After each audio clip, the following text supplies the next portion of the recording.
스콧 베센트 미 재무장관이 올해 미국 경제 성장률이 3%에 달할 것으로 예상했습니다.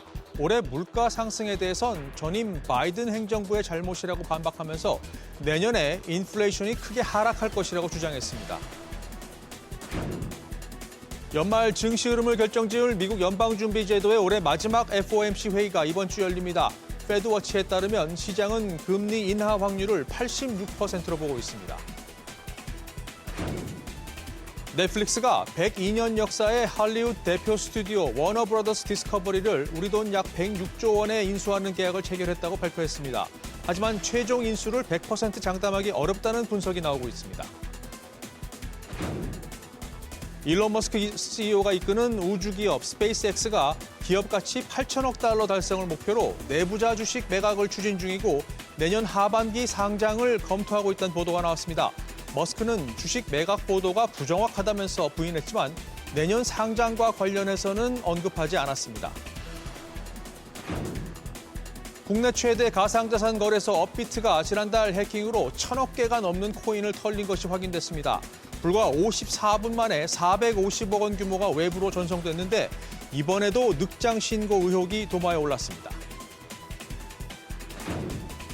여러분 안녕하십니까? 12월 8일 월요일 모닝벨 시작합니다. 미 연준 FOMC 회의가 있는 중요한 한 주가 시작됐습니다. 모든 시선이 쏠려 있는 가운데 시장은 금리 인하에 대한 기대감을 키우고 있는데요. 연말 증시 흐름에 결정적인 변수가 될 전망입니다. 주말 사이에 나온 기업 소식 가운데에는 넷플릭스의 워너브라더스 인수가 세상을 깜짝 놀라게 했습니다.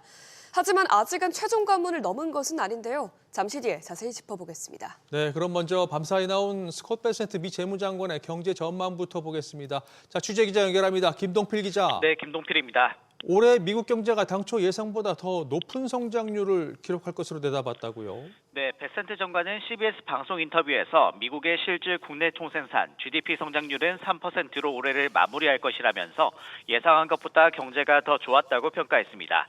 이어 이제 인플레이션을 해결하는 데 집중하고 있고 내년엔 인플레이션이 크게 하락할 것이라고 말했습니다. 관세 정책으로 수입품 가격이 올라 생활 물가 상승을 불렀다는 지적에 대해선 전임 바이든 행정부의 규제 때문이라고 거듭 반박했습니다. 베센트 장관은 수입품 인플레이션은 전체 인플레이션 지표보다 낮다라면서 지금 인플레이션을 만들어내는 건 서비스 경제이며 이는 사실 관세와는 아무 관련이 없다라고 선을 그었습니다. 그러면서 노동계층이 실제로 소비하는 식료품, 휘발유, 임대료 가격이 내려가고 있다라고 덧붙였습니다. 이런 가운데 이번 주에는 미 연준의 올해 마지막 FOMC 회의가 열리는데 시장의 금리 인하 기대감이 높은 상황이죠? 네, 그렇습니다. 시카고 상품거래소의 패드워치에 따르면 기준금리 0.25% 인하 가능성은 86.2% 수준을 기록하고 있습니다. 반면 동결 전망은 13.8%에 그치고 있는데요. 한 달 전 인하 전망이 60%대였다는 점을 보면 금리 인하 가능성에 무게가 더 실린 셈입니다. 연준의 금리 결정은 우리 시간으로 11일 목요일 새벽 4시에 발표될 예정입니다. SBS 비즈 김동필입니다. 넷플릭스가 워너브라더스를 인수한다고 발표하면서 글로벌 미디어 업계가 요동치고 있습니다. 하지만 아직 최종 확정된 것은 아닌데요. 어떤 관문들이 남아있는지 정광윤 기자와 자세하게 짚어보겠습니다. 자, 정 기자, 우선 계약 내용부터 다시 한번 짚어보죠. 네, 넷플릭스는 워너브라더스의 영화 스튜디오와 스트리밍 서비스인 HBO Max를 720억 달러, 우리 돈 약 106조 원에 인수하기로 합의를 했습니다. 100년 넘은 영화 제작사인 워너브라더스는 해리포터, 반지의 제왕 등 대작들을 보유하고 있는데요. 이번 인수가 성사될 경우 이미 3억 명 넘는 넷플릭스 가입자 수는 4억 2천만 명대까지도 늘어날 것으로 예상이 됩니다. 당초 워너브라더스의 유력한 인수 후보로 꼽힌 곳은 파라마운트였지만 여유 부리면서 내놓은 제안이 몇 차례 퇴짜를 맞는 사이 넷플릭스가 더 높은 가격과 현금 지불을 내걸면서 눈앞에서 낚아채는 데 성공했습니다. 네, 인수 발표는 나왔지만 아직 넘어야 할 산이 좀 남아있는 것 같은데 어떤 것들이죠? 네, 우선 미국을 비롯한 세계 주요국 경쟁 당국들의 기업 결합 심사를 통과해야 합니다. 넷플릭스와 워너브라더스를 합치면 지난해 말 기준으로 미국 구독형 OTT 시장의 34%를 차지하고 전 세계 스트리밍 앱 사용자의 절반 이상에 달한다는 통계도 있습니다. 하지만 미 법무부 지침에 따르면 시장 점유율이 30%를 넘을 경우 경쟁사 간 직접 합병은 불법으로 여겨지는데요. 시장을 어떤 기준으로 설정을 할지 또 독점으로 경쟁을 저해하지는 않을지 등 당국을 설득하는 게 관건입니다. 게다가 일자리 감소와 극장 폐쇄가 늘어날 것이라는 우려에 작가, 영화관 단체 등에서도 반대를 표명하고 있습니다. 입찰에서 진뒤 특혜 인수하면서 반발하고 있는 파라마운트의 CEO 데이비드 앨리슨의 아버지가 트럼프 대통령의 오랜 친구이자 후원자라는 점도 큰 변수인데요. 이미 백악관 참모들이 이번 인수에 대해서 우려를 표하고 있다는 소식이 전해지고 있어 인수까지는 갈 길이 먼 상황입니다. 네, 만약에 최악의 경우에 이 인수 승인이 안 나오고 불발이 되면 그럼 어떻게 되는 건가요? 네, 만에 하나 정부 승인을 못 받거나 그런 이유들로 거래가 불발될 경우에 넷플릭스는 58억 달러, 우리 돈 약 8조 5천억 원 규모의 역대급 위약금을 내기로 약속했습니다. 총 인수액의 8%에 해당하는 액수로 통상 위약금이 1%에서 3% 수준인 걸 감안하면 이례적으로 높은 수준입니다. 이와 관련해서 테드 사란도스 CEO, 넷플릭스 공동 CEO는 필요한 모든 승인을 받을 수 있다고 확신한다면서 자신감을 보이고 있지만 지난 5일 넷플릭스 주가는 2.89% 하락 마감하는 등 투자자들은 회의적인 시선을 보내고 있습니다. 알겠습니다. 정광윤 기자 잘 들었습니다.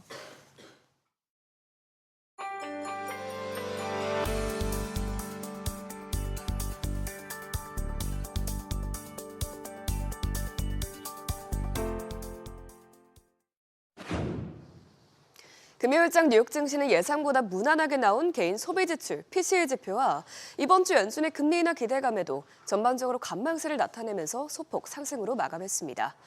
FOMC 이후 연말 랠리가 이어질지에 대한 경계감에 상승폭이 크지 않았던 것으로 보이는데요. 마감상 보면 다우 지수가 0.22% 올랐고 S&P 500 지수와 나스닥 지수도 각각 0.19%, 0.31% 소폭 올랐습니다. 그래도 주간 기준으로 지난주에도 3대 지수는 금리 인하 모멘텀 속에 상승세를 이어갔습니다. 다우 지수는 0.5% 올랐고요. S&P 500 지수와 나스닥 지수는 각각 0.31%, 0.91% 오름세 기록했습니다. M7 기업은 악재가 있었던 엔비디아와 애플을 제외하고는 모두 상승했습니다. 엔비디아는 미국 상원 의원들이 엔비디아가 중국에 첨단 AI 칩을 판매하지 못하도록 초당적 법안을 발의했다는 소식에 0.53% 떨어졌고요. 애플은 최근 핵심 임원들의 퇴임이 잇따르면서 0.68% 내렸습니다. 반면에 알파벳은 월가에서 또 목표 주가를 올렸다는 소식에 1%대 강세에 이어갔고요. 마이크로소프트와 아마존도 상승 마감했습니다.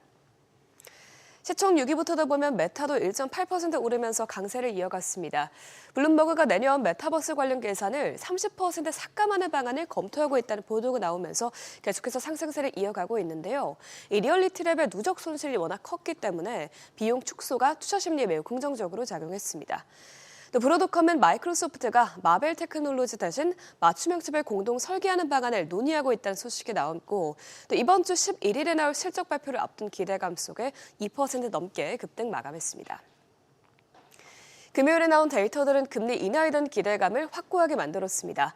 셧다운 발생 전의 9월에 헤드라인 PC 물가는 전월 대비 0.3%, 전년 대비로는 2.8% 올랐고요. 근원 물가는 한 달 전보다 0.2%, 1년 전보다는 2.8% 상승했습니다. 전반적으로 시장 예상치와 비슷하게 나온 가운데 전년 대비 근원 물가가 시장 예상치보다 소폭 낮게 나왔습니다. 다만 소비 지출 통계를 보면 개인 소비는 전월과 비교해서 0.3% 늘어나면서 전월보다 둔화됐고요. 개인 소득은 0.4% 오르면서 예상치를 소폭 상회했습니다. 미시간대 소비자 심리지수도 예비치가 월가 예상을 뛰어넘는 53.3을 기록하면서 크게 개선됐습니다. 특히 이 지표에서도 인플레 우려가 완화됐다는 점이 고무적이었는데요. 1년 단기 기대 인플레이션은 11월에 4.5%에서 이달에는 4.1%로 하락하면서 올해 1월 이후 최저치를 기록했고요. 장기 기대 인플레이션도 지난달 3.4%에서 12월에는 3.2%로 내려왔습니다. 비트코인은 주말 사이에 또 출렁했습니다. 블랙록 비트코인 ETF만 보더라도 출시 이후 가장 긴 주간 자금 유출 기록을 이어가면서 가격 하락을 막아줄 매수 세력이 점점 줄어들자 이렇게 가격 변동성이 커지고 있는 것으로 보이는데요. 주말에 9만 달러 아래로 떨어졌다가 현재는 9만 1,000달러에서 거래가 되고 있고요. 원화로는 1억 3,600만 원대에서 현재 움직이고 있습니다. 서학개미 브리핑입니다. 지난주 서학개미들의 거래 내역 살펴보시죠. 먼저 5위는 QQQ입니다. 손정희 소프트뱅크 회장이 엔비디아 지분 매각을 두고 팔고 울었다고 밝히며 AI 투자 거품론자들에 반박했습니다. AI 거품론이 완화되자 서학개미들은 매수로 대응했습니다. 4위 테슬라는 매수 우위가 나타났습니다. 트럼프 행정부가 로봇 산업 촉진을 위해 행정명령을 준비한다는 소식으로 기대감이 높아진 영향입니다. 2위는 알파벳인데요. 전문가들은 구글이 텐서 처리 장치 TPU 판매에 나설 경우 약 9천억 달러 규모의 사업 가치를 창출할 수 있다고 전망하고 있습니다. 1위 SOXL은 극명한 매도 우위가 나타났는데요. AI 거품론이 완화되자 필라델피아 반도체 지수는 직전 고점을 거의 회복했지만 SOXL 가격은 아직 고점 대비 5.8% 낮습니다. 서학개미들은 지난달 가격 급락 구간에서는 집중 매수 전략을 펼치고 아직 낙폭을 만회하지 못한 상황에서 반등이 나오자 손절매에 나선 것으로 풀이됩니다. 이어서 지난주 금요일 뜨거웠던 종목들도 살펴보시죠. 넷플릭스가 워너브라더스 인수전에서 승리했습니다. 이에 워너브라더스 주주는 주당 현금 23.35달러와 넷플릭스 주식 4.5달러를 받게 되는데요. 이 소식에 워너브라더스 주가는 6.28% 급등했습니다. 반면 인수주체인 넷플릭스는 비용 부담 우려로 3% 가까이 하락했습니다. 또한 트럼프 행정부가 이번 인수에 대해 강한 회의감을 가지고 있다는 의견이 나오며 최종 인수까지 순탄치 않을 것이라는 전망이 이어지고 있습니다. 중국판 엔비디아라고 불리는 무어스레드가 상장과 함께 공모가 대비 425% 폭등했습니다. 엔비디아 주가가 하락한 것과는 대조되는 흐름인데요. 엔비디아의 중국 사업 관련 불확실성이 커진 영향입니다. 미국 국회에서 전날 안전하고 실현 가능한 칩 수출법 법안을 발의했는데요. 이 안에는 미 상무장관이 향후 30개월 동안 중국으로의 첨단 칩 수출 허가를 거부하도록 요구하는 내용이 담겨 있습니다. 리튬 제조업체 엘버말은 5.08% 급등했습니다. UBS가 투자 의견을 기존 중립에서 매수로 상향하고 목표가도 107달러에서 185달러로 상향 조정한 영향인데요. UBS는 에너지 저장 수요가 늘면서 내년부터 리튬이 공급 부족에 들어갈 것으로 전망했습니다. 이에 따라 리튬 가격도 상승 흐름을 이어갈 것으로 예상한 겁니다.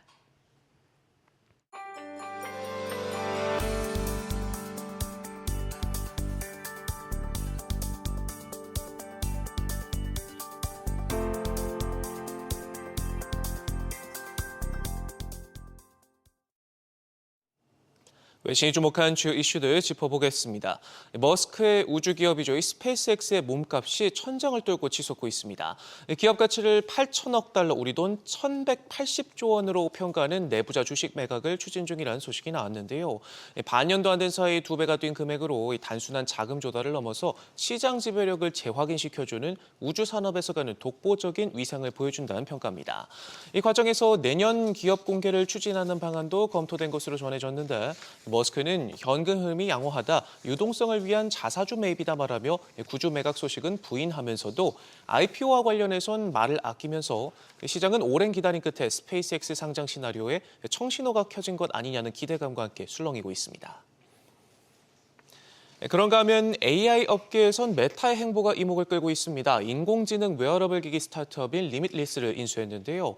스마트 글라스 시장에서 재미를 본 저커버그가 생태계 확장에 승부수를 던진 모습입니다.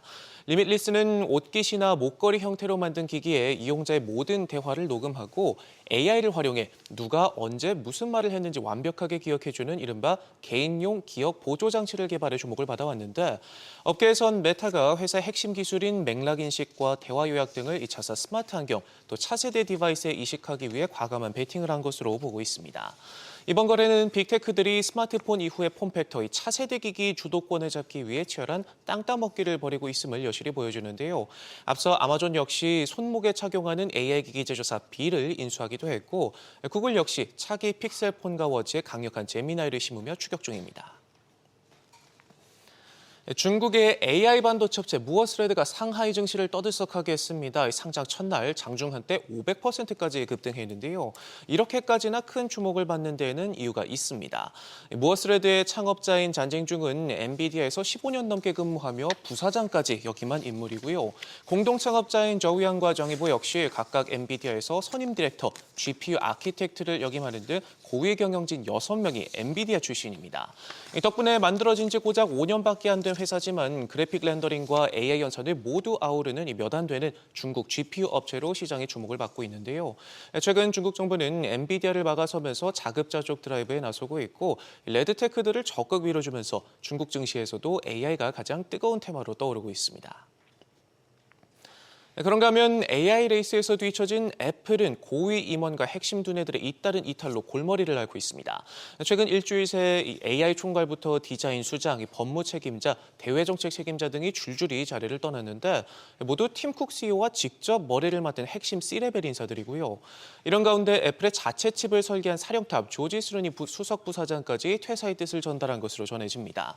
여기서 그치지 않고 시리 개편 프로젝트를 총괄했던 로비 워커부터 후임인 K양까지 핵심 두뇌들도 줄줄이 회사를 떠나면서 애플의 AI 추격전은 더욱 험난해졌고요. 동시에 60대 초중반 경영진들까지 은퇴 국면에 들어서면서 인재 상실에 대한 위기감은 더욱 커지는 분위기에 팀 쿡 CEO 퇴진설도 거론되고 있습니다. 구글 관련 소식도 짚어보죠. 여전히 독점 이슈에 시달리고 있는데요. 미국 연방법원이 구글의 온라인 검색 시장 지배력을 제한하기 위한 새로운 조치를 내놨습니다. 스마트폰 제조사와 맺는 기본 검색 계약을 매년 갱신하도록 의무화했는데요. 지금까지 애플이나 삼성전자 등의 거액을 지불하면서 자사 서비스를 기본값으로 유지해온 관행에 제동을 건 겁니다. 특히 이번 결정은 검색 엔진뿐만 아니라 AI 서비스까지 동일하게 적용되는 만큼 오픈 AI를 비롯한 경쟁사들이 속속 검색 기능을 도입하기 시작한 걸 고려하면 시장 경쟁 구도가 더욱 심화될 것으로 보입니다. 마지막으로 파이낸셜 타임즈가 선정한 올해 인물들까지 짚어보죠. 총 25명을 선정했는데 모두 굵직한 인물들이지만 그중에서도 핵심만 모아보면 인공지능 시대의 표준으로 자리 잡은 엔비디아의 젠슨 왕 CEO가 이름을 올렸고요. 미국 뉴욕시 역사상 최초의 무슬림 시장이 된 조란 맘단이 미국 역사상 첫 여성 백악관 비서실장인 수지 와일스, 그리고 헬스케어 IT 기업 코그노상트의 창업자이자 최근 여자 축구 사업에 주력하고 있는 한국 여성 기업가인 미셸 갈 등이 세상을 변화시키는 사람들로 이름을 올렸습니다. 지금까지 외신 헤드라인이었습니다.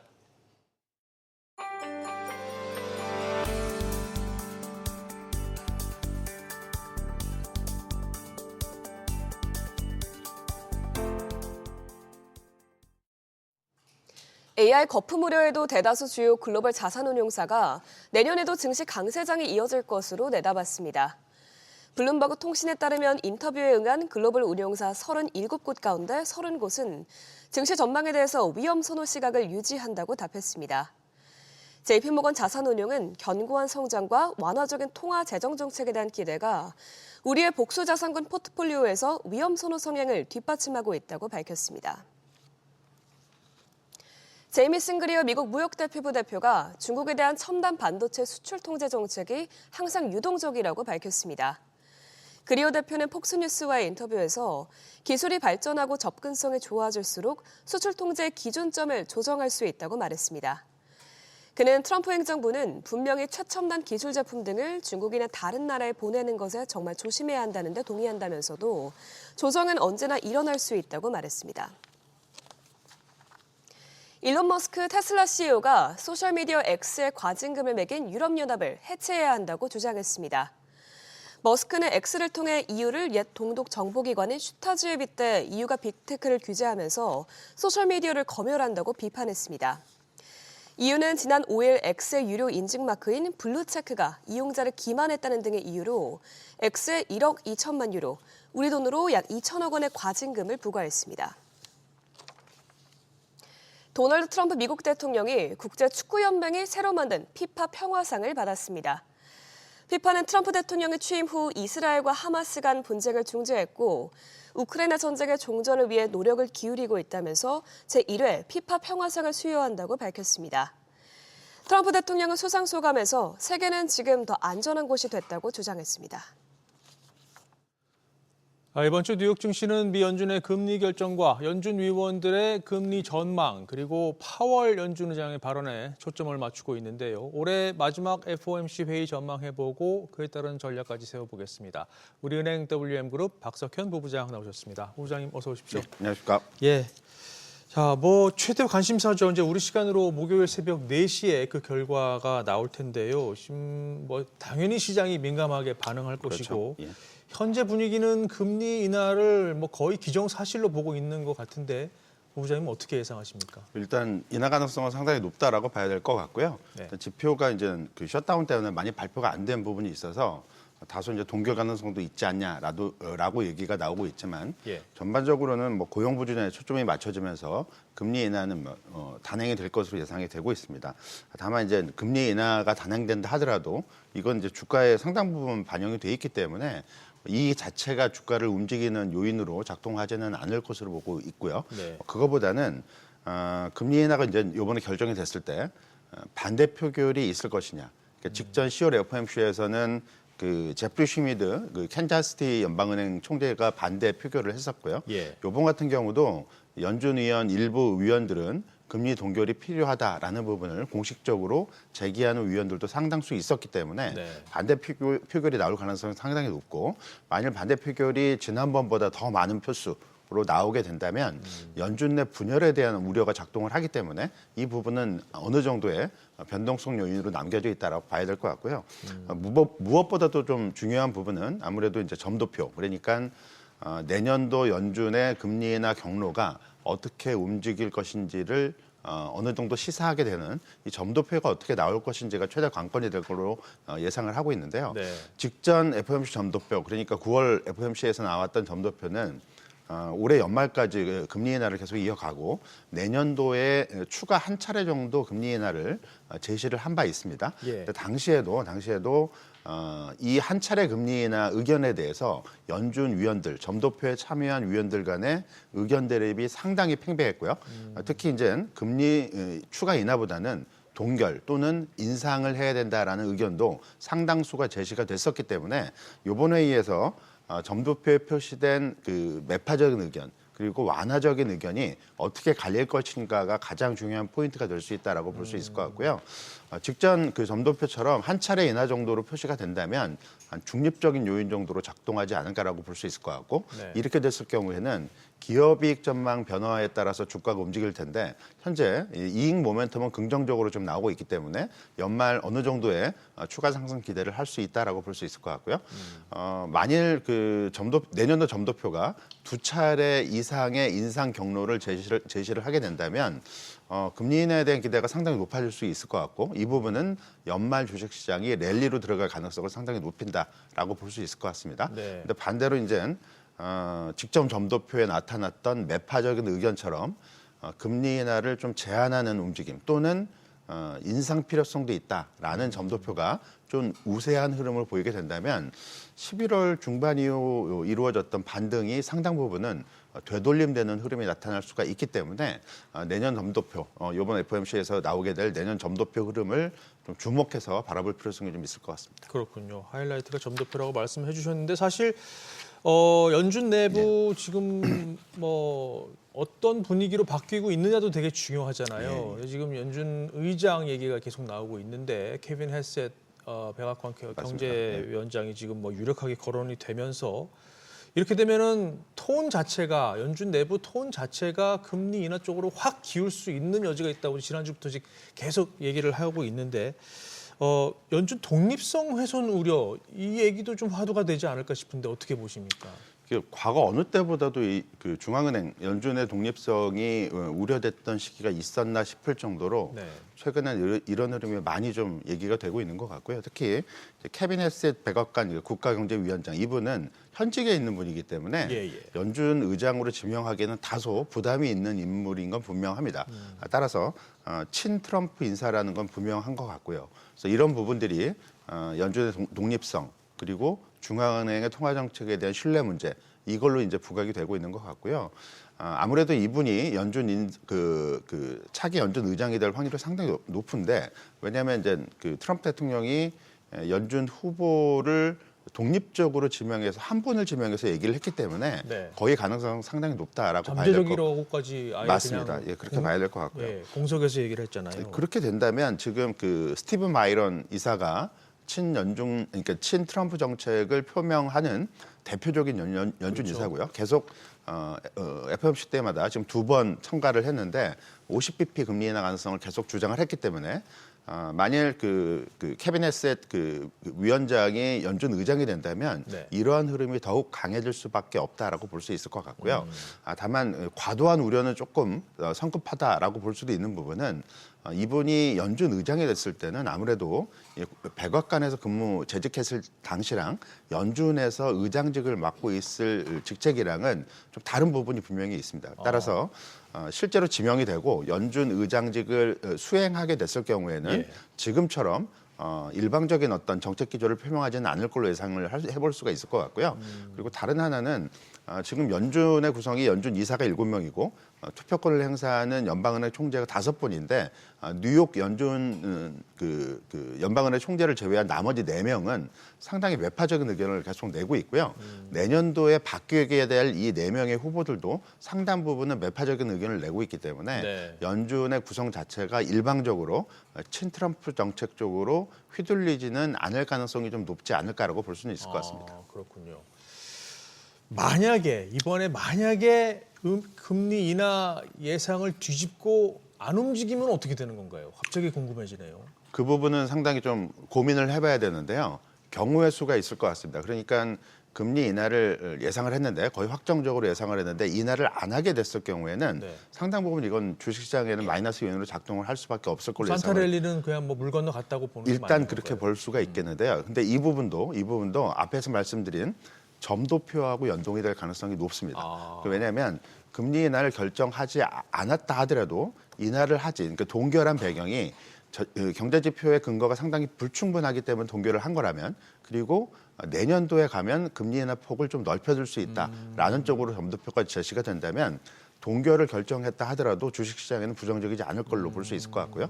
반대로 금리 인하를 했는데 내년 점도표를 상당히 타이트하게 제시를 하게 된다면 금리 인하를 했음에도 불구하고 주식시장에는 상당히 좀 부정적인 재료로 해석될 여지가 있다라고 볼 수 있을 것 같습니다. 그러니까 키는 점도표군요. 맞습니다. 알겠습니다. 자, 그리고 연준 이슈 말고 또 이번 주에 AI 관련해서도 움직임이 좀 있을 것 같은데요. 오라클, 브로드컴 모두 실적을 발표를 합니다. 어떻게 예상하시나요? 일단 오라클에 주목하는 이유는 아무래도 오라클로 시작을 해서 그 AA 투자 버블론, 과잉 투자로 이제 불거진 게 있고 이거를 촉발시킨 기업이 오라클이기 때문에 그리고 오라클이 대표적으로 이게 5월 결산 법인인데 이미 2025년도 올해 5월 결산부터 이 오라클의 그 프리캐시 플로우는 순유출로 반전된 대표적인 회사입니다. 따라서 이 회사가 앞으로의 투자 지출 계획을 계속 고수할 수 있을지, 그리고 이와 같은 투자 지출 계획 속에서도 계속 좋은 실적을 올릴 수 있을지 이 부분을 확인할 필요성이 좀 있을 것 같고요. 만일 이런 부분들이 긍정적으로 해석이 될 여지가 있다면 아마 AI 투자 버블론에 대한 우려감들은 한층 더 좀 진정이 되는 모습을 보일 수도 있다라고 볼 수 있을 것 같고요. 브로드컴 실적 발표도 예정이 돼 있는데 일단 브로드컴은 긍정적으로 기대를 해볼 수가 있을 것 같습니다. 그리고 브로드컴이 지금 S&P 500 지수 시가총액 6위까지 지금 올라선 회사이기 때문에 브로드컴의 실적이 상당히 긍정적이고, 그리고 이런 부분들이 다음 주 예정된 마이크론 테크놀로지 실적 발표 17일로 예정돼 있는데 이 부분까지 이어질 수 있다면 전반적으로 국내 반도체, 메모리 반도체 칩 쪽에도 긍정적인 어떤 시그널을 던질 수가 있기 때문에 이런 부분들은 기대할 수 있는 요인으로 작동할 가능성이 높다라고 볼 수 있을 것 같습니다. 그렇군요. 자, 국내 증시도 보면요, 이제 뭐 FOMC 회의 영향 받을 거고, 특히 이제 이번 주에는 선물 옵션 동시 만기일까지 겹쳐 있어서 변동성이 주 후반으로 갈수록 커질 것이라는 예상이 가능한데요. 어떻게 대응해야 될까요? 전반적으로는 FOMC가 예정이 돼 있기 때문에 주 중반까지는 보합 등락 또는 완만한 상승 정도가 예상을 해볼 수가 있을 것 같고요. 주 중반 이후에 앞에서 말씀드린 대로 점도표 결과에 따라서 시장 흐름의 어떤 방향성이 결정이 되지 않을까라고 볼 수 있을 것 같습니다. 알겠습니다. 자, 지금까지 우리은행 W연그룹 박석현 부부장과 함께 증시 전략 세워봤습니다. 말씀 고맙습니다, 부부장님.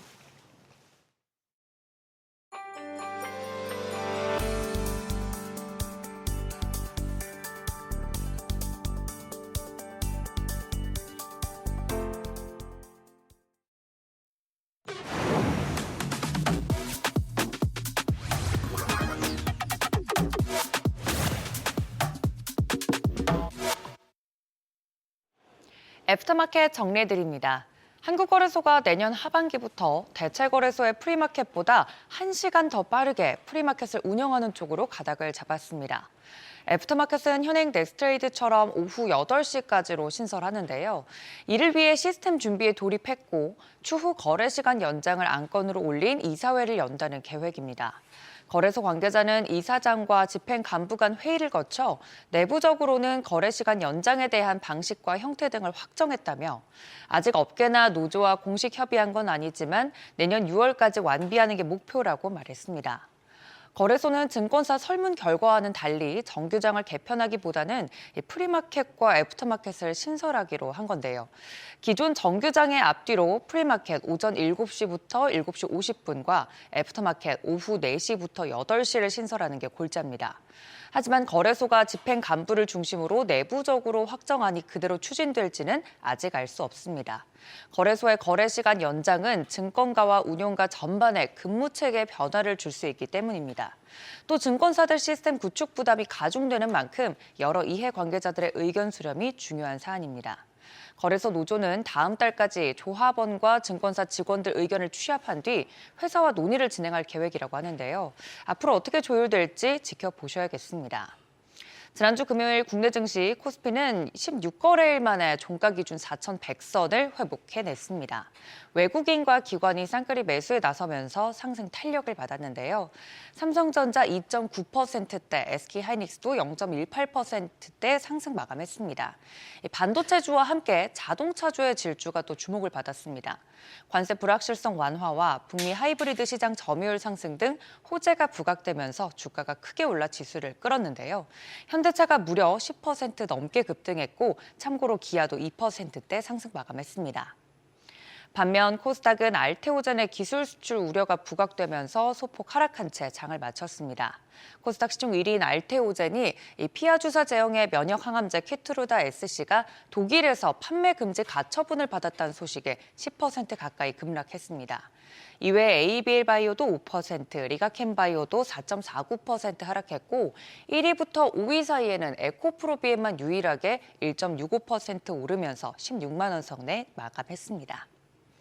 4,100선에 안착한 국내 증시, 과연 오늘 장 출발 분위기는 어떨지 잠시 후 프리마켓 통해서 미리 살펴보시죠. 애프터마켓 리뷰였습니다.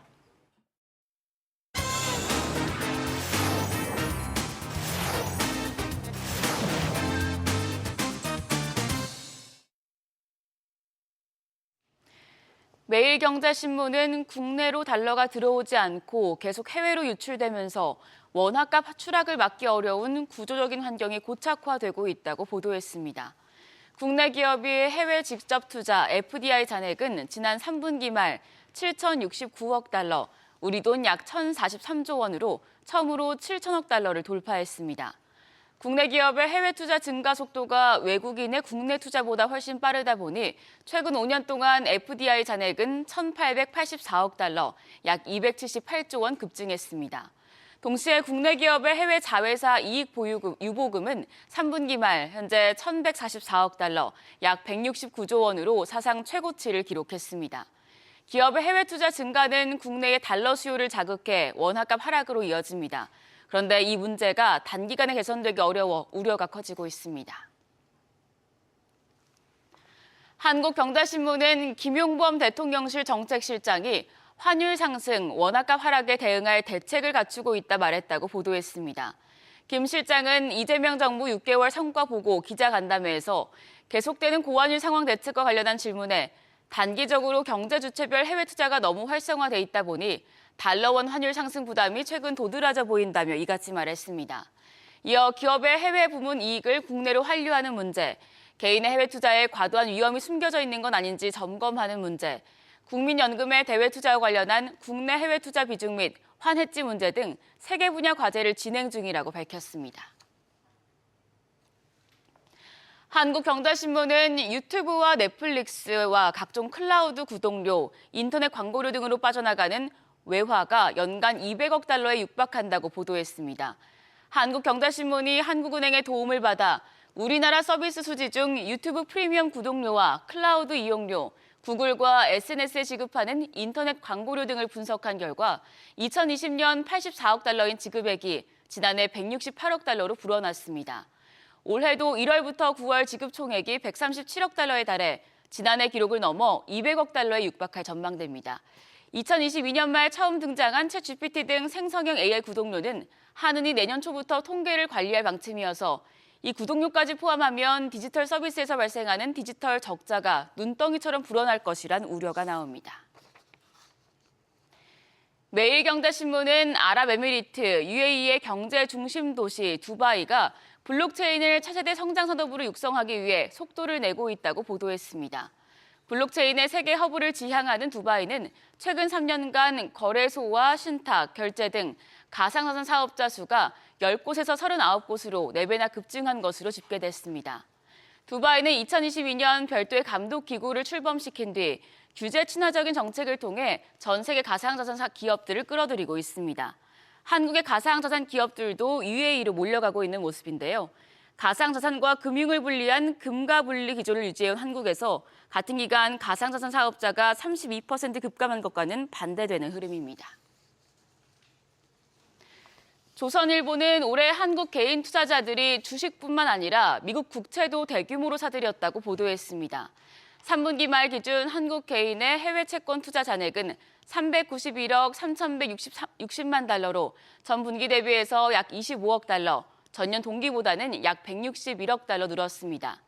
한국 국채보다 안전하다고 평가되는 미국 10년 만기 국채 금리는 지난 5일 기준 연 4.14%로 한국의 웬만한 정기 예금보다 높습니다. 게다가 만기 때 원리금을 같이 주는 대부분의 예금과 달리 6개월마다 이자를 지급해준다는 것도 은퇴한 고령층이 특히 좋아하는 장점으로 꼽힙니다. 다만 미 채권은 만기까지 가지고 있지 않을 경우 금리가 상승하면 손실을 볼 수 있고 달러 대비 원화 환율이 하락해도 손해가 날 수 있다는 점은 유의해야 합니다. 마지막으로 경향신문은 쿠팡과 KT, 롯데카드처럼 정부의 정보보호관리 체계 인증을 받은 기업에서 대규모 개인정보 유출이 반복되자 정부가 해당 인증 제도를 대폭 손질하기로 했다고 보도했습니다. 정부는 먼저 예비심사 단계에서부터 핵심 항목을 우선 검증하고 기준 미충족 시 인증 신청을 반려하기로 했습니다. 본 심사는 그간 서류와 샘플 점검 위주였지만 핵심 시스템 중심으로 현장 실증형 검사를 진행합니다. 정부는 대형 온라인 플랫폼이나 통신사 등의 인증제를 의무화하는 개인정보보호법, 정보통신망법 개정도 추진합니다. 지금까지 조간 브리핑이었습니다.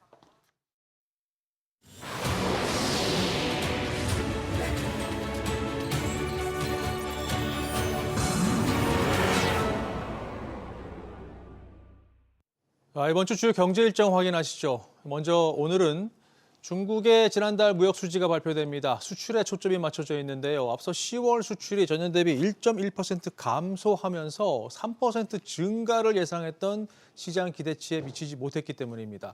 중국 수출이 감소한 건 지난해 3월 이후 처음인데 지난해 10월 급증했던 수출 물량에 따른 기저효과와 또 미중 정상회담을 앞두고 불확실성이 커진 결과였습니다. 일본의 3분기 성장률 확정치도 나오는데요. 지난달 발표된 속보치는 전분기 대비 마이너스 0.4%, 연율로 환산하면 1.8% 감소했습니다. 6분기 만에 마이너스로 돌아선 건데 미국발 관세 충격이 컸습니다. 자, 그리고 중요한 실적 발표가 예정돼 있죠. 오라클이 장 마감 뒤 지난 분기 성적을 내놓습니다. 올해 가장 공격적으로 AI 투자에 나선 기업이고 최근 신용부도 스와프, CDS 프리미엄이 급등하는 추세라 AI 관련 신용 리스크의 바로미터라는 표현까지 붙었죠. 어떤 수치와 전망이 나오느냐에 따라서 AI 섹터 전체가 흔들릴 수도 있습니다. 자, 내일 일정 보실까요?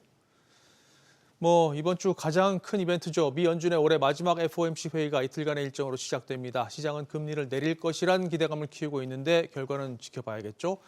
그리고 미국 노동시장 상황이 금리 결정의 최대 변수인데 연준이 참고할 만한 지표가 하나 나옵니다. 미 노동부의 10월 구인 이직 보고서인데 구인 건수가 중요합니다. 연방정부 셧다운으로 가장 최신 데이터는 8월 수치죠. 당시 19,000건 증가하면서 시장 예상을 웃돈 바 있습니다. 자, 계속해서 수요일 일정입니다. 미 연준이 회의를 마치고 기준금리를 결정합니다. 우리 시간으로는 목요일 새벽 4시에 나옵니다. 과연 금리를 내릴 것이냐에 모든 시선이 쏠려 있는데 금리 결정만큼 중요한 게 있죠. 연준 위원들의 금리 예상을 담은 점도표 그리고 경제 전망까지 나옵니다. 그리고 결과 발표 30분 뒤에 있을 제롬 파월 연준 의장의 기자회견도 관건입니다. 연말 금융시장 흐름의 중대 분수령이 될 전망입니다. 자, 지표는 우리나라의 지난달 취업자 수와 실업률을 포함한 고용 동향과 또 중국의 지난달 소비자 물가가 주목되고요. 챙겨봐야 할 실적도 있는데요. 미국 소프트웨어 기업 어도비가 성적표를 내놓습니다. 자, 목요일로 넘어갑니다. 미국의 지난달 생산자 물가가 발표됩니다. 인플레이션 선행 지표죠. 그리고 우리나라의 이번 달 10일까지의 수출액 집계도 확인하시고요. 석유 수출국 기구 오펙은 원유 수요 전망을 내놓는데요. 앞서 오펙 플러스가 내년 1분기에 추가 증산을 하지 않기로 재확인했기 때문에 어떤 전망이 나올지에 관심이 높습니다. 실적은 브로드컴이 관건입니다. 최근 구글의 AI 칩 TPU가 뜨면서 그 개발 초기 단계부터 설계를 지원해온 브로드컴의 존재감도 커지는 분위기입니다. 구글 생태계의 최대 수혜자로 꼽히는 만큼 성적에 큰 관심이 쏠리고 있습니다. 그리고 소비 흐름을 나타내는 코스트코 실적도 체크하시고요. 마지막 금요일 일정입니다. 우리나라의 지난달 수입 물가 그리고 영국의 10월 GDP 정도만 확인하시면 될 것 같습니다. 이상 이번 주 주요 경제 일정이었습니다.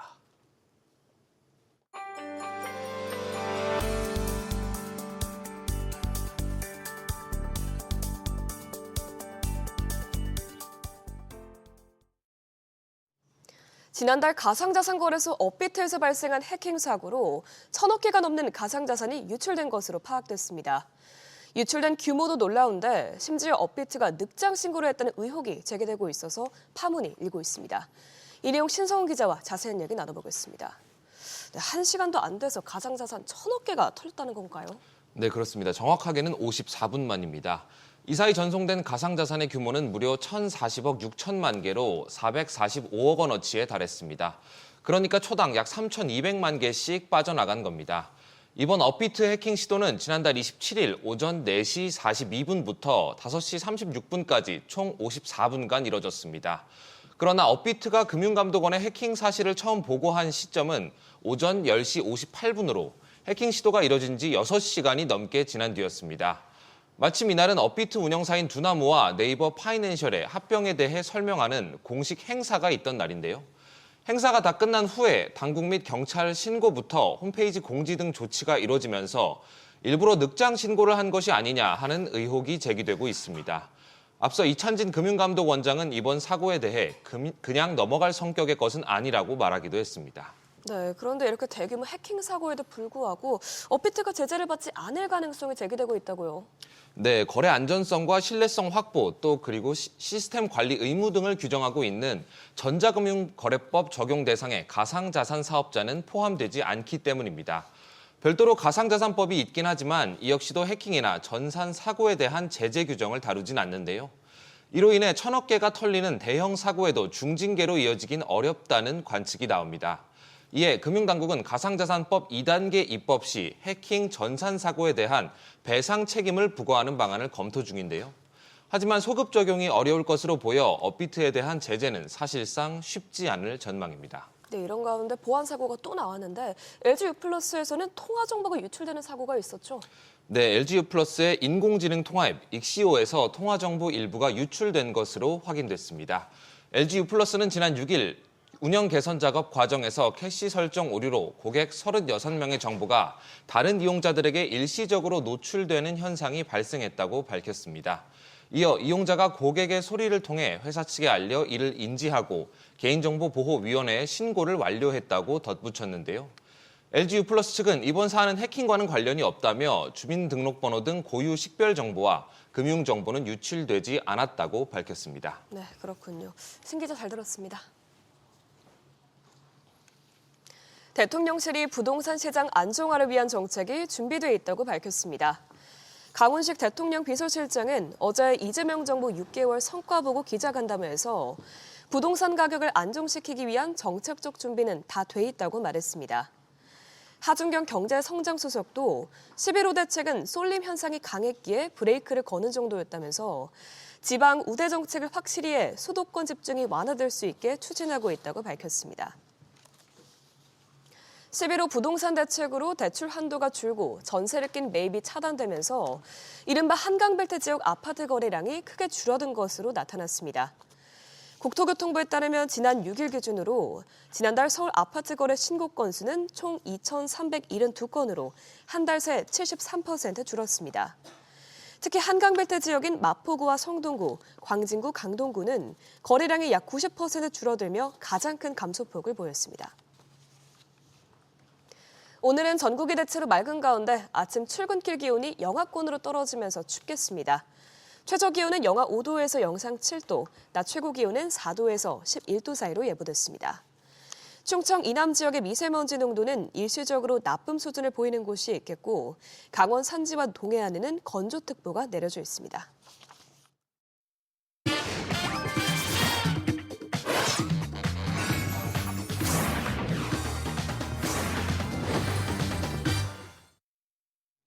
자, 오늘의 키워드 시간입니다. 김대호 박사 나오셨습니다. 박사님 어서 오십시오. 네, 반갑습니다. 네, 첫 번째 키워드부터 확인하시죠.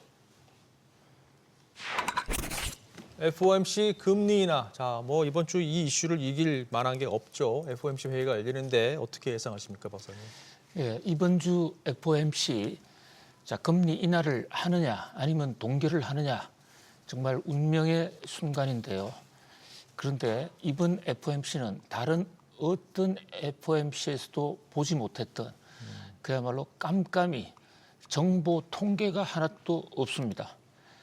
보통 연준에서는 거시경제 지표를 보고 금리를 결정하겠다. 그중에서 특히 물가, PCE 물가와 고용에서도 그중에 특히 신규 고용이라든지 실업률 같은 통계를 보고 금리를 결정한다라고 누누이 천명해 오지 않았습니까? 사실 금리라는 것은 매우 과학적이기 때문에 통계에 입각하지 않으면 큰 오판을 하게 됩니다. 부채도사처럼 금리를 내릴까 말까 이래서 화투짝 날려가지고 금리 인하 여부를 결정할 수는 없는 것이거든요. 지난 주말에 PCE 물가가 나왔는데 무슨 소리냐. 자, PCE 물가 물론 나왔습니다. 그런데 이 PCE 물가 정말 long time ago, 옛날 옛적 얘기입니다. 9월달 PCE란 말이죠. 자, 시장의 예측에서 부합했다 이러는데 하도 오래되니까 이미 통계가 술술 흘러나왔기 때문에 예측과 부합하지 않으면 이상한 것이죠. 어쨌든 9월달 PCE 과거 거라도 한번 보면요. 헤드라인 PCE 물가지수 2.8% 올랐는데 이게 1년 6개월 만에 최고치로 오른 겁니다. 또 이 전월 대비 0.3%도 상당히 부담스럽게 올랐거든요. 그런데 근원 PCI 그러니까 국제 유가라든지 또는 식품 가격 이런 일부를 뺀 그 근원 물가 지수 YOY가 이게 전년 동기 대비인데 이것은 2.9에서 2.8로 조금 떨어졌습니다. 그러니까 이것은 뭐 크게 의미가 없다. 그냥 9월달 빠짐없이 늦게나마 한번 체크해 봤다는 정도. 또 고용 지표도 없습니다. 결국은 감으로 할 수밖에 없는데 지금 제롬 파월 연준 의장 거의 지금 레임덕 상태로 들어가고 있거든요. 후임자 얘기가 나오고 있는 상태는 힘이 빠질 수밖에 없습니다. 그러니까 소신껏 정책한다는 거 거의 힘들 것으로 보여지고요. 트럼프 대통령 워낙 금리 인하를 강력하게 드라이브하고 있고 또 차기 의장 내정자로 물망에 오르고 있는 케빈 해식 같은 분도 금리 더 신속하게 내려야 된다라고 주장하고 있기 때문에 시장에서는 약 85%에서 80한 6, 7% 정도까지 금리 인하 쪽에 지금 방점을 두고 있습니다. CME 패드워치. 그런데요, PCE 물가 통계가 나온 이후에는 큰 폭은 아니지만 금리 인하 확률이 살짝 떨어졌습니다. 자, 이 대목은 아직도 끝나도 끝나지 않은 것이다. 어쨌든 이 목요일 날 새벽에 발표가 되는데요. 그새 월, 화, 수에도 몇 가지 통계 지표가 있습니다. 특히 그중에서 좀 강조를 드리고 싶은 것은 뉴욕 연준 등에서 나오고 있는 기대 인플레 지수. 이 기대 인플레 지수가 높지 않게 나타난다면 심각하게 높지 않게 나타나면 금리 인하 쪽으로 거의 굳어질 가능성이 높다. 이렇게 볼 수 있습니다. 그렇군요. 지켜보시죠. 자, 다음 뉴스 키워드 보시겠습니다. 뱅가드 비트코인. 자, 주말 사이 비트코인 변동성이 상당히 컸습니다. 9만 달러 선 아래로 또 다시 떨어졌다가 지금은 또 9만 1,000달러 선까지 올라와 있는 상황인데요. 몇 가지 이슈가 이렇게 반등할 수 있었던 이슈가 있었는데 그중에 하나가 이제 글로벌 자산운용사 뱅가드가 그동안 뭐 사실상 금기시해 왔던 이 가상자산 현물 ETF 거래를 좀 승인을 했고요. 그다음에 허용을 했고 뭐 이런 어떤 분위기 속에서 이게 이제 추세적으로 반등의 그 실마리를 좀 제공했다라고 볼 수는 있겠지만 추세적으로 이걸 반등을 이끌 수 있는지는 좀 의문인 것 같습니다. 박사님 어떻게 보셨습니까? 예, 지금 뉴욕 증시 전반적으로 호조 잘 나가고 있습니다. 그런데 가장 큰 변수 중에 하나가 이 비트코인 이 만약에 어떻게 움직이냐에 따라서 뉴욕 증시도 출렁출렁할 수가 있는데요. 원래 엄격하게 보면 비트코인과 뉴욕 증시는 직접적인 상관관계가 없습니다. 그런데 스크래티지라는 회사, MSTR로도 우리나라 서학개미들이 많이 투자하고 있는 이 회사죠. 이 회사가 이른바 디지털 자산 트레저리라는 이름, DAT라는 이름으로 마구 비트코인을 다른 영업은 일치하지 않고 오로지 비트코인만 사는 그런 영업 패턴을 보이면서 주가가 많이 떴었더랬어요. 한때 이 비트코인이 잘 나갈 때는 정말 이 DAT라는 다트 회사들, 가상화폐 사는 회사들 정말 뜨거웠습니다. 그런데 이 가상화폐가 조금 휘청하면서 이 회사들이 지금 하나의 폭풍에 눈이 돼 있습니다. 만약에 비트코인이 더 떨어지면요. 비트코인이 더 떨어지면 스트래티지 같은 이런 트레저리 회사들이 원가 이하로 가격이 떨어지게 되면 그 대규모 강제 매매, 청산을 할 수밖에 없는 그런 구조에 빠지게 되거든요.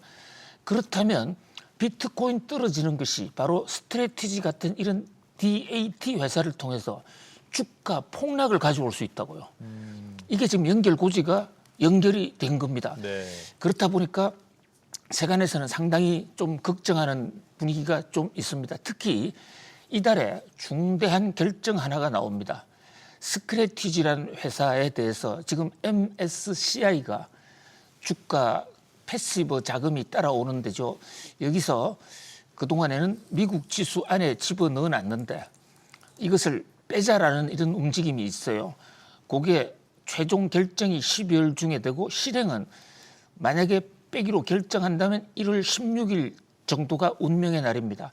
이게 빠지면 당장 패시브 자금이 스트래티지 등에서 빠져나갈 테니까 그러면 가뜩이나 어려운 스트래티지의 주가가 더 떨어질 수 있고 그렇게 되면 스트래티지는 비트코인을 대량으로 팔 수밖에 없고 뭐 이게 악순환이 걸리지 않겠냐 이래서 요즘 가상화폐가 좀 휘청휘청합니다.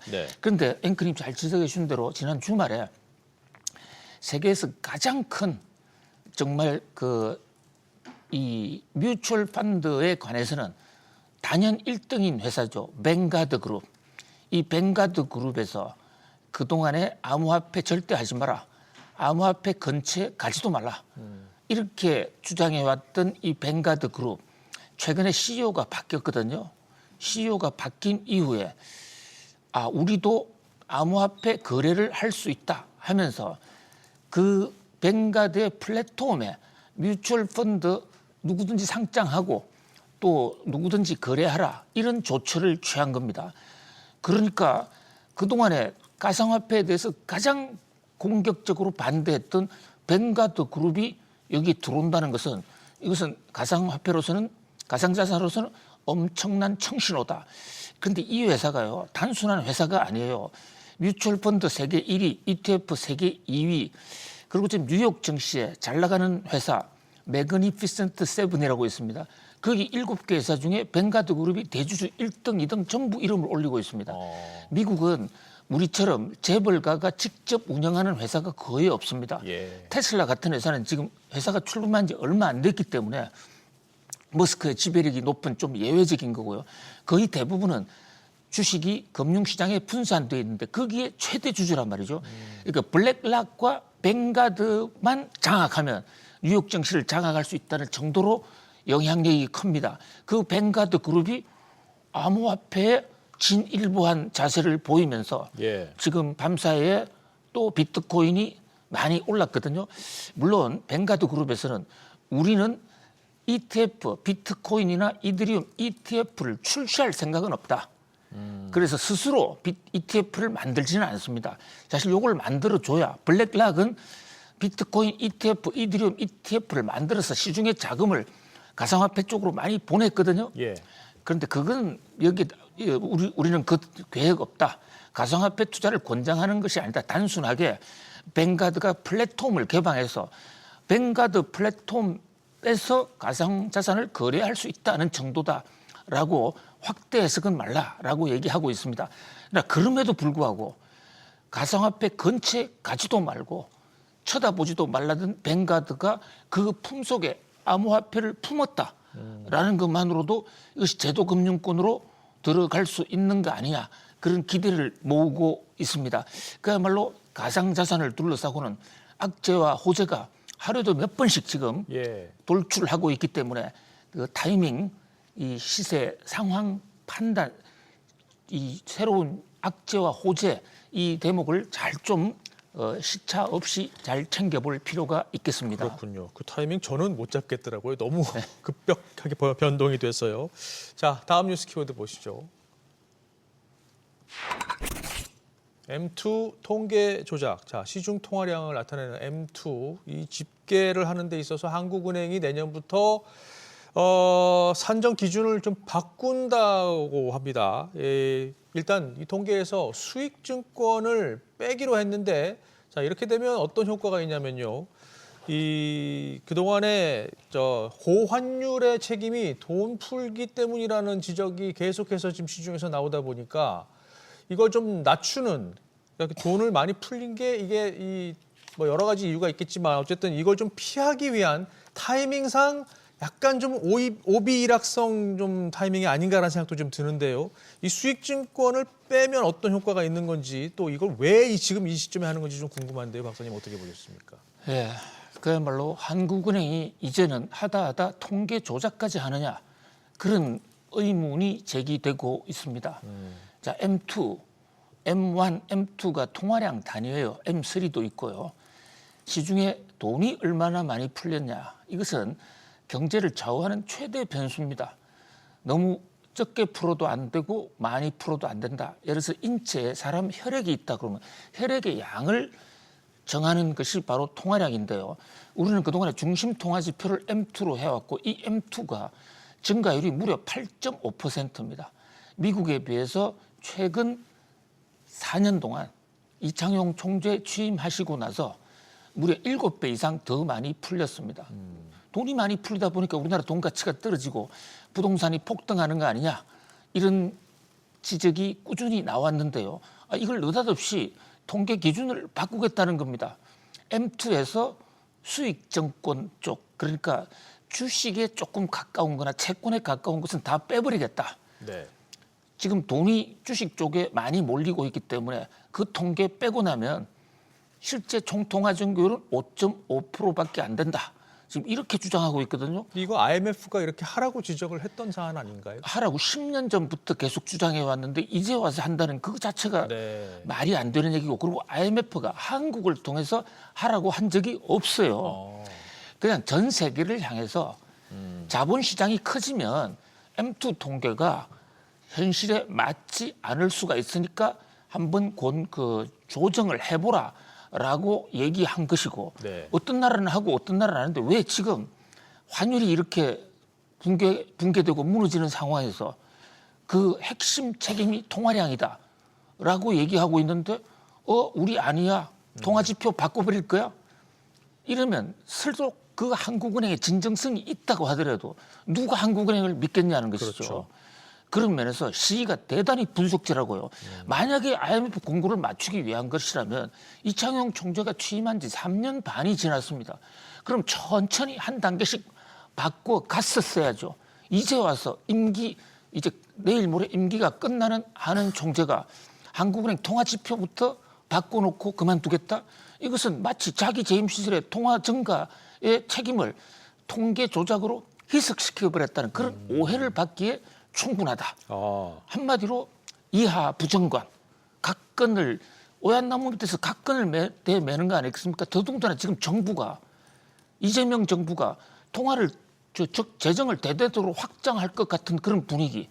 실제로 내년 예산 지금 728조 그냥 통과시키지 않았습니까? 예. 그런 상황에서 M2 통계를 쫙 기준을 바꿔버린다? 글쎄요.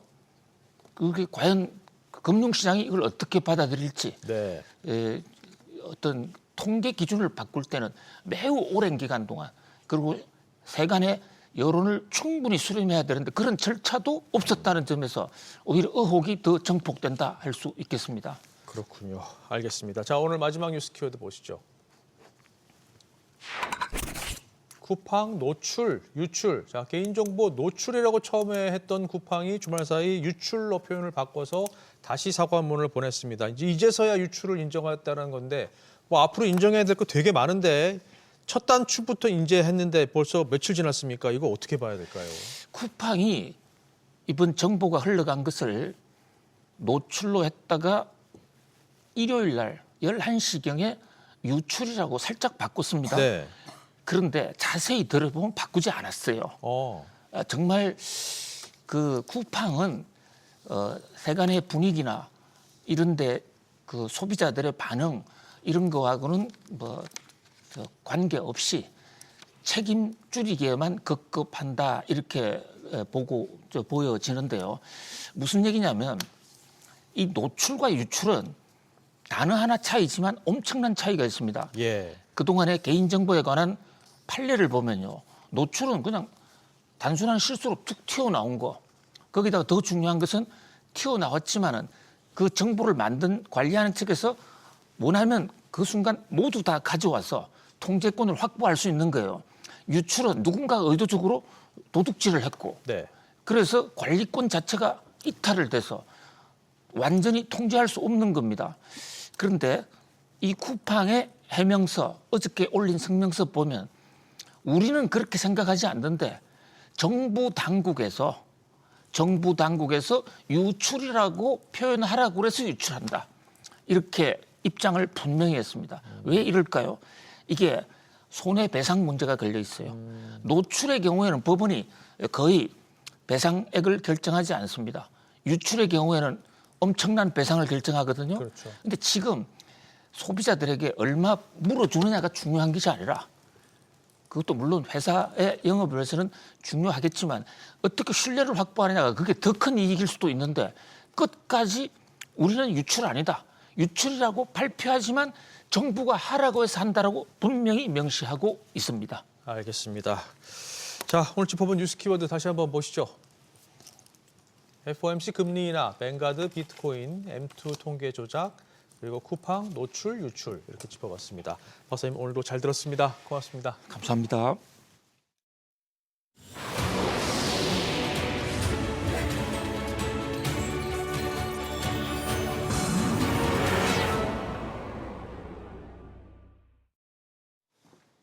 스콧 베센트 미 재무장관이 올해 미국 경제 성장률이 3%에 달할 것으로 예상했습니다. 올해 물가 상승에 대해선 전임 바이든 행정부의 잘못이라고 반박하면서 내년에 인플레이션이 크게 하락할 것이라고 주장했습니다. 연말 증시 흐름을 결정지을 미국 연방준비제도의 올해 마지막 FOMC 회의가 이번 주 열립니다. 패드워치에 따르면 시장은 금리 인하 확률을 86%로 보고 있습니다. 넷플릭스가 102년 역사의 할리우드 대표 스튜디오 워너브라더스 디스커버리를 우리 돈 약 106조 원에 인수하는 계약을 체결했다고 발표했습니다. 하지만 최종 인수를 100% 장담하기 어렵다는 분석이 나오고 있습니다. 일론 머스크가 이끄는 우주기업 스페이스X가 기업 가치 8천억 달러 달성을 목표로 내부자 주식 매각을 추진 중이고 내년 하반기 상장을 검토하고 있다는 보도가 나왔습니다. 머스크는 주식 매각 보도가 부정확하다면서 부인했지만 내년 상장과 관련해서는 언급하지 않았습니다. 국내 최대 가상자산 거래소 업비트가 지난달 해킹으로 1,000억 개 넘는 코인을 털린 것이 확인됐습니다.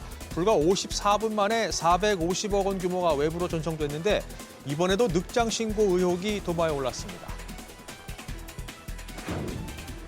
자, 모닝벨 2부 시작합니다. 미 연준 FOMC 회의가 있는 중요한 한 주가 시작됐습니다. 모든 시선이 쏠려 있는 가운데 시장은 금리 인하에 대한 기대감을 키우고 있는데요. 연말 증시 흐름의 결정적인 변수입니다. 주말 사이에 나온 기업 소식 가운데에는 넷플릭스의 워너브라더스 인수가 시장을 깜짝 놀라게 했습니다. 하지만 아직은 최종 관문을 넘은 것이 아닌데요. 잠시 뒤에 자세히 짚어보겠습니다. 자, 그럼 먼저 밤사이 나온 스콧 베센트 미 재무장관의 경제 전망부터 보겠습니다. 자, 취재기자 연결합니다. 김동필 기자. 네, 김동필입니다. 올해 미국 경제가 당초 예상보다 더 높은 성장률을 기록할 것으로 내다봤다고요? 네, 그렇습니다. 베센트 장관은 CBS 방송 인터뷰에서 미국의 실질 국내 총생산 GDP 성장률은 3%로 올해를 마무리할 것이라면서 예상한 것보다 미국 경제가 더 좋았다고 평가했습니다. 이어 이제 인플레이션을 해결하는 데 집중하고 있고 내년엔 인플레이션이 크게 하락할 것이라고 말했습니다. 관세 정책으로 수입품 가격이 올라서 생활 물가 상승을 불렀다는 지적에 대해선 전임 바이든 행정부의 규제 때문이라고 거듭 반박했습니다. 베센트 장관은 수입품 인플레이션은 전체 인플레이션 지표보다 낮다라면서 지금 인플레이션을 만들어내는 건 서비스 경제이며 이는 사실 관세와는 아무 관련이 없다라고 선을 그었습니다. 그러면서 노동계층이 실제로 소비하는 식료품, 휘발유, 임대료 가격이 내려가고 있다라고 덧붙였습니다. 이런 가운데 이번 주에는 미 연준의 올해 마지막 FOMC 회의가 열리는데 시장의 금리 인하 기대감이 높죠. 네, 그렇습니다. 시카고 상품거래소의 패드워치에 따르면 기준금리 0.25% 인하 가능성은 86.2% 수준을 기록하고 있습니다. 반면 동결 전망은 13.8%에 그치고 있는데요. 한 달 전 인하 전망이 60%대였다는 점을 보면 금리 인하 가능성에 무게가 더 실린 셈입니다. 연준의 금리 결정은 우리 시간으로 11일 목요일 새벽 4시에 발표될 예정입니다. SBS 비즈 김동필입니다. 넷플릭스가 워너브라더스를 인수한다고 발표하면서 글로벌 미디어 업계가 요동치고 있습니다. 하지만 아직 최종 확정된 것은 아닌데요. 어떤 관문이 남았는지 정광윤 기자와 자세하게 짚어보겠습니다. 자, 정 기자 먼저 계약 내용부터 다시 한번 보죠. 네, 넷플릭스는 워너브라더스의 영화 스튜디오와 스트리밍 서비스인 HBO Max를 720억 달러, 우리 돈으로 약 106조 원에 인수하기로 합의했습니다. 100년 넘은 영화 제작사인 워너브라더스는 해리포터, 반지의 제왕 등 대작들을 보유하고 있는데요. 이번 인수가 성사되면 이미 3억 명 넘는 넷플릭스 가입자는 4억 2천만 명대까지 늘어날 것으로 예상됩니다. 당초 유력한 인수 후보로 꼽힌 곳은 파라마운트였지만 여유 부리면서 내놓은 제안이 몇 차례 퇴짜 맞는 사이 넷플릭스가 더 높은 가격과 현금 지불을 내걸면서 눈앞에서 낚아채는 데 성공했습니다. 네. 자, 근데 아직 최종 확정된 게 아니다 이런 얘기가 나오는데 그 이유가 뭔가요? 네, 전 세계 미국을 비롯한 주요 경쟁 당국들의 기업 결합 심사를 통과를 해야 합니다. 넷플릭스와 워너브라더스를 합치면 지난해 말 기준 미 구독형 OTT 시장의 34%를 차지하고 전 세계 스트리밍 앱 사용자의 절반 이상에 달한다는 통계도 있습니다. 하지만 미 법무부 지침에 따르면 시장 점유율이 30%를 넘을 경우 경쟁사 간 직접 합병은 불법으로 여겨지는데요. 시장을 어떤 기준으로 설정할지, 독점으로 경쟁을 저해하진 않을지 등 당국을 설득하는 게 관건입니다. 게다가 일자리 감소와 극장 폐쇄가 늘어날 것이란 우려에 작가, 영화관 단체 등 업계에선 이미 반대를 표명하고 있습니다. 입찰에서 진 뒤에 특혜 인수를 하면서 반발하고 있는 파라마운트의 CEO 데이비드 앨리슨의 아버지가 트럼프 대통령의 오랜 친구이자 후원자라는 점도 큰 변수인데요. 이미 백악관 참모들이 이번 인수에 우려를 표하고 있다는 소식까지 전해지고 있어서 갈 길이 먼 상황입니다. 그렇군요. 최악의 시나리오도 대비를 해봐야 될 텐데 만약에 최종 인수건이 승인이 안 되고 다 불발되면 그러면 어떻게 되는 건가요? 네, 만에 하나 거래가 불발되거나 정부 승인을 받지 못할 경우에 넷플릭스는 58억 달러, 우리 돈으로 약 8조 5천억 원 규모의 역대급 위약금을 내기로 약속했습니다. 총 인수액의 8%에 해당하는 액수로 통상 위약금이 1%에서 3% 수준인데 반해 이례적으로 높은 수준입니다. 이와 관련해 테드 샤란도스 넷플릭스 공동 CEO는 필요한 모든 승인을 받을 수 있다고 확신한다고 자신감을 드러내기도 했는데요. 블룸버그에 따르면 샤란도스는 입찰을 앞두고 지난달 중순 트럼프 대통령과 만나서 긍정적인 반응을 이끌어낸 것으로 전해졌습니다. 하지만 지난 5일 넷플릭스 주가는 2.89% 하락 마감하는 등 투자자들은 회의적인 시선을 보내고 있는 상황입니다. 알겠습니다. 정광윤 기자 잘 들었습니다.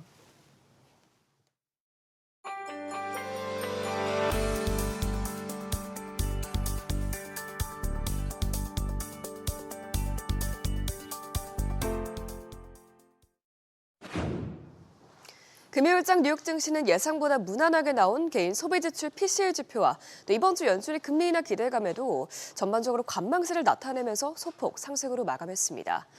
FOMC 이후 연말 랠리가 이어질지에 대한 경계감에 상승폭이 크진 않았던 것으로 보이는데요. 마감상 보면 다우지수가 0.22% 올랐고 S&P 500 지수와 나스닥 지수는 각각 0.19%, 0.31%로 상승 마감했습니다. 그래도 주간 기준으로 지난주에도 3대 지수는 금리 인하 모멘텀 속에 상승세를 이어갔습니다. 다우 지수가 0.5% 올랐고 S&P 500 지수와 나스닥 지수도 각각 0.31%, 0.91% 오름세를 기록했습니다.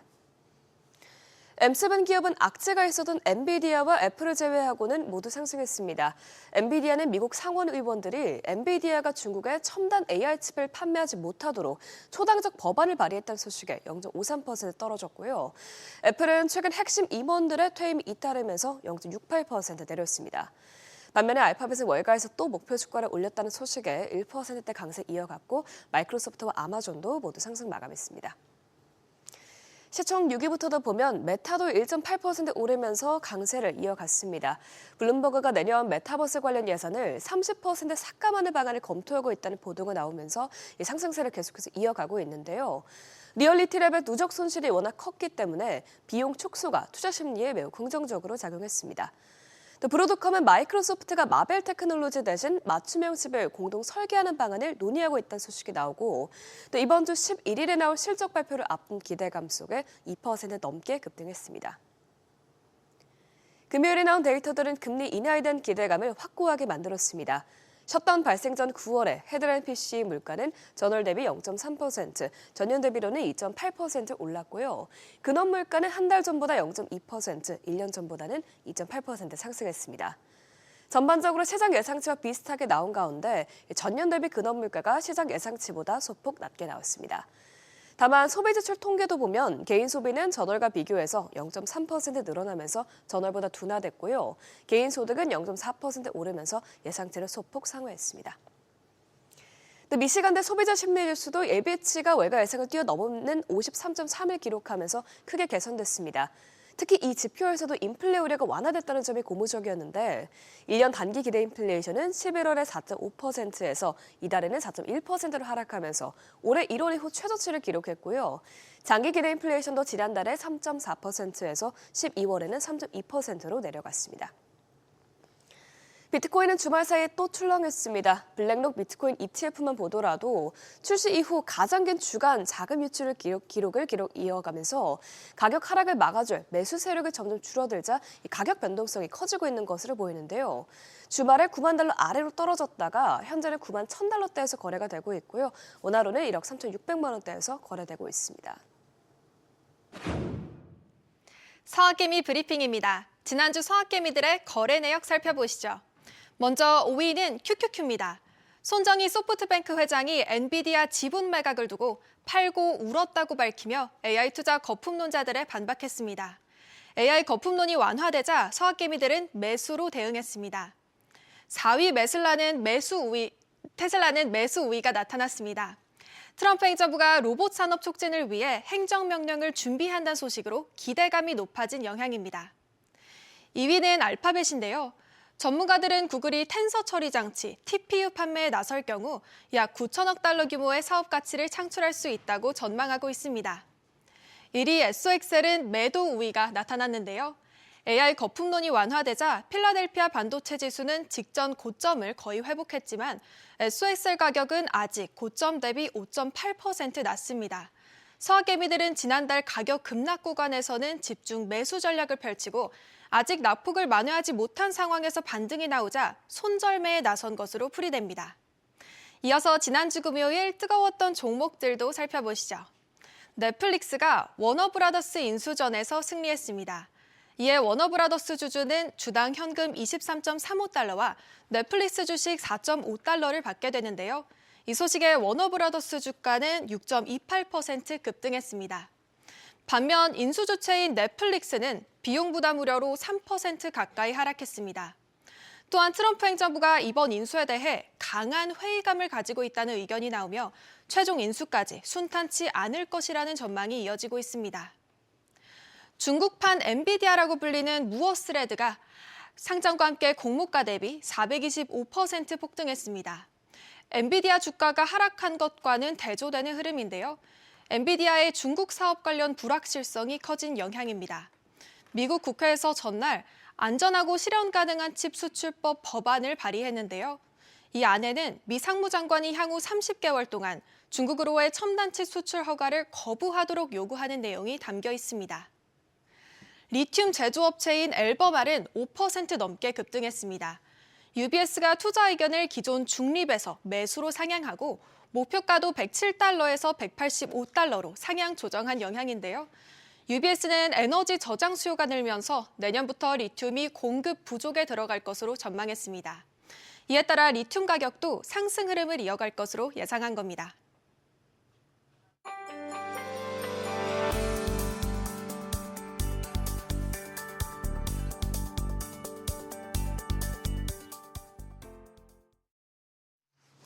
AI 거품 우려에도 대다수 주요 글로벌 자산운용사가 내년에도 증시 강세장이 이어질 것으로 내다봤습니다. 블룸버그 통신에 따르면 인터뷰에 응한 글로벌 운용사 37곳 가운데 30곳은 증시 전망에 대해서 위험 선호 시각을 유지한다고 답했습니다. JP모건 자산운용은 견고한 성장과 완화적인 통화 재정 정책에 대한 기대가 우리의 복수 자산군 포트폴리오에서 위험 선호 성향을 뒷받침하고 있다고 밝혔습니다. 제이미슨 그리어 미국 무역대표부 대표가 중국에 대한 첨단 반도체 수출 통제 정책이 항상 유동적이라고 밝혔습니다. 그리어 대표는 폭스뉴스와의 인터뷰에서 기술이 발전하고 접근성이 좋아질수록 수출 통제 기준점을 조정할 수 있다고 말했습니다. 그는 트럼프 행정부는 분명히 최첨단 기술 제품 등을 중국이나 다른 나라에 보내는 것에 정말 조심해야 한다는 데 동의한다면서도 조정은 언제나 일어날 수 있다고 말했습니다. 일론 머스크 테슬라 CEO가 소셜미디어 X에 과징금을 매긴 유럽연합을 해체해야 한다고 주장했습니다. 머스크는 X를 통해 EU를 옛 동독 정보기관인 슈티지에 밑에 EU가 빅테크를 규제하면서 소셜미디어를 검열한다고 비판했습니다. EU는 지난 5일 X의 유료 인증 마크인 블루체크가 이용자를 기만했다는 등의 이유로 X에 1억 2천만 유로, 우리 돈으로 약 2천억 원의 과징금을 부과했습니다. 도널드 트럼프 미국 대통령이 국제축구연맹이 새로 만든 피파 평화상을 받았습니다. 피파는 트럼프 대통령의 취임 후 이스라엘과 하마스 간 분쟁을 중재했고 우크라이나 전쟁의 종전을 위해 노력을 기울이고 있다면서 제1회 피파 평화상을 수여한다고 밝혔습니다. 트럼프 대통령은 수상 소감에서 세계는 지금 더 안전한 곳이 됐다고 주장했습니다. 자, 개장을 앞둔 국내 증시 전망해보고 전략 짜보겠습니다. 그레너리 투자자문 이완수 대표 연결돼 있습니다. 대표님 안녕하세요.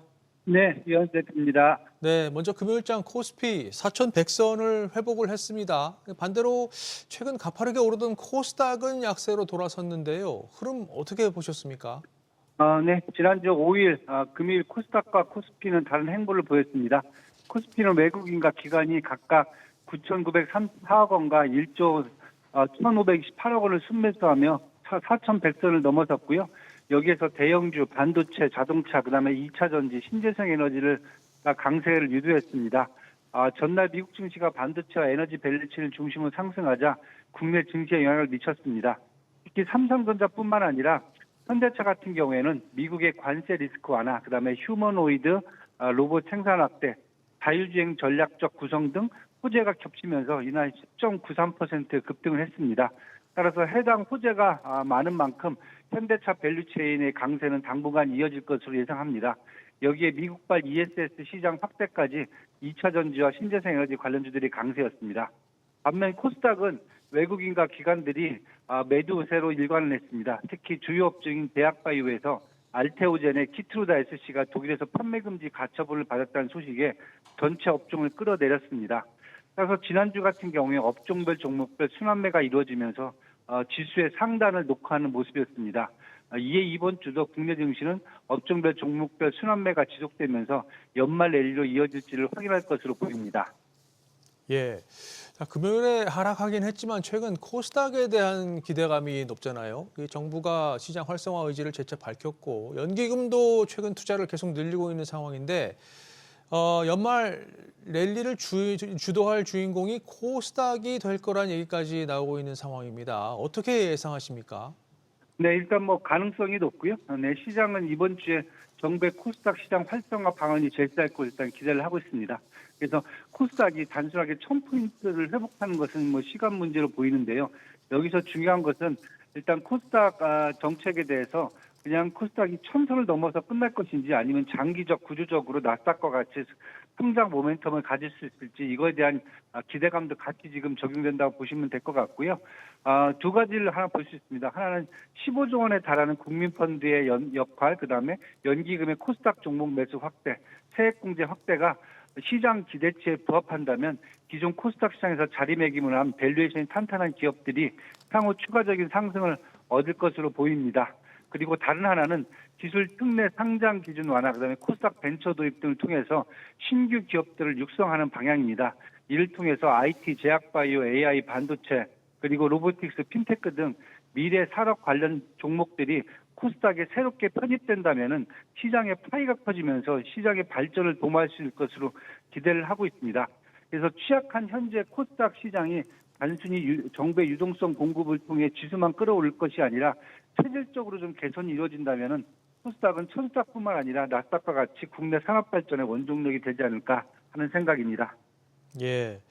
자, 이제 이번 주는 앞서 저희가 계속해서 짚어봤지만 연준 FOMC 회의가 가장 큰 변수죠. 우리 시간으로 목요일 새벽에 결과가 나오기 전까지 국내 주식도 물론 이제 큰 움직임이 없을 것이라는 관측에 무게가 실리는데 일단 금요일 뉴욕 증시가 상승 마감했기 때문에 오늘 국내 증시도 기대가 됩니다. 오늘 전략 어떻게 짜야 할까요? 네, 오늘도 저는 국내 증시는 미국 증시와 동조화돼서 움직일 것으로 보입니다.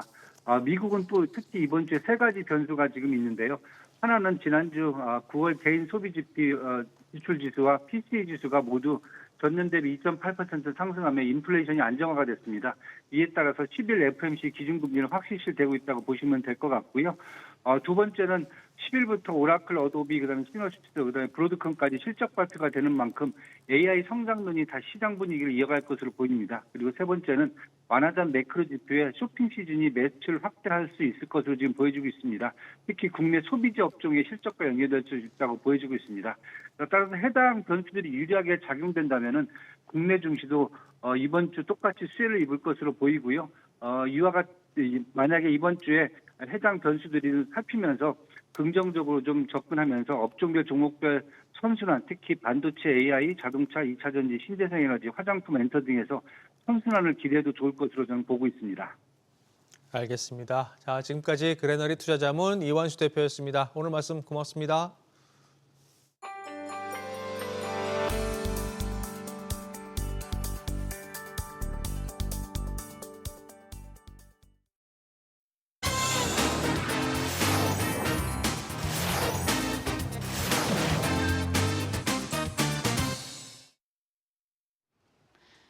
매일경제신문은 국내로 달러가 들어오지 않고 계속 해외로 유출되면서 원화값 추락을 막기 어려운 환경이 고착화되고 있다고 보도했습니다.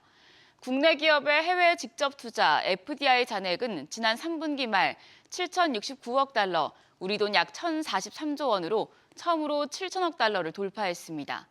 국내 기업의 해외 투자 증가 속도가 외국인의 국내 투자보다 훨씬 빠르기 때문입니다. 동시에 국내 기업의 해외 자회사 이익 유보금은 3분기 말 현재 1,144억 달러, 약 169조 원으로 사상 최고치를 기록했습니다. 기업의 해외 투자 증가는 국내 달러 수요를 자극해 원화값 하락으로 이어집니다. 그런데 이 문제가 단기간에 개선되기 어려워 우려가 커지고 있습니다. 한국경제신문은 김용범 대통령실 정책실장이 환율 상승, 원화값 하락에 대응할 대책을 갖추고 있다고 말했다고 보도했습니다. 김 실장은 이재명 정부 6개월 성과 보고 기자간담회에서 계속되는 고환율 상황 대책과 관련한 질문에 단기적으로 경제 주체별 해외 투자가 너무 활성화돼 있다 보니 달러원 환율 상승 부담이 최근 도드라져 보인다며 이같이 말했습니다.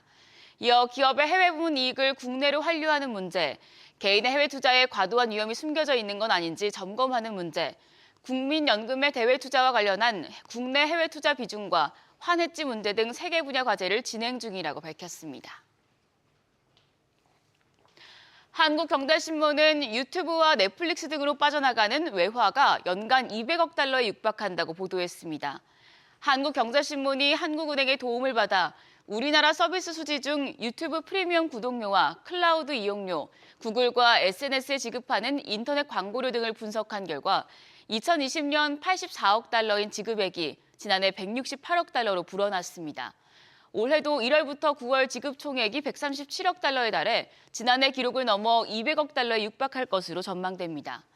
2022년 말 처음 등장한 챗GPT 등 생성형 AI 구독료는 한은이 내년 초부터 통계를 관리를 강화할 방침이어서 이 구독료까지 포함하면 디지털 서비스에서 발생하는 디지털 적자가 눈덩이처럼 불어날 것이란 우려가 나옵니다. 매일경제신문은 아랍에미리트, UAE의 경제 중심 도시인 두바이가 블록체인을 차세대 성장 산업으로 육성하기 위해 속도를 내고 있다고 보도했습니다. 블록체인의 세계 허브를 지향하는 두바이는 최근 3년간 거래소와 신탁, 결제 등 가상자산 사업자 수가 10곳에서 39곳으로 4배나 급증한 것으로 집계됐습니다. 두바이는 2022년 별도의 감독기구를 출범시킨 뒤 규제 친화적인 정책을 통해 전 세계 가상자산 기업들을 끌어들이고 있습니다.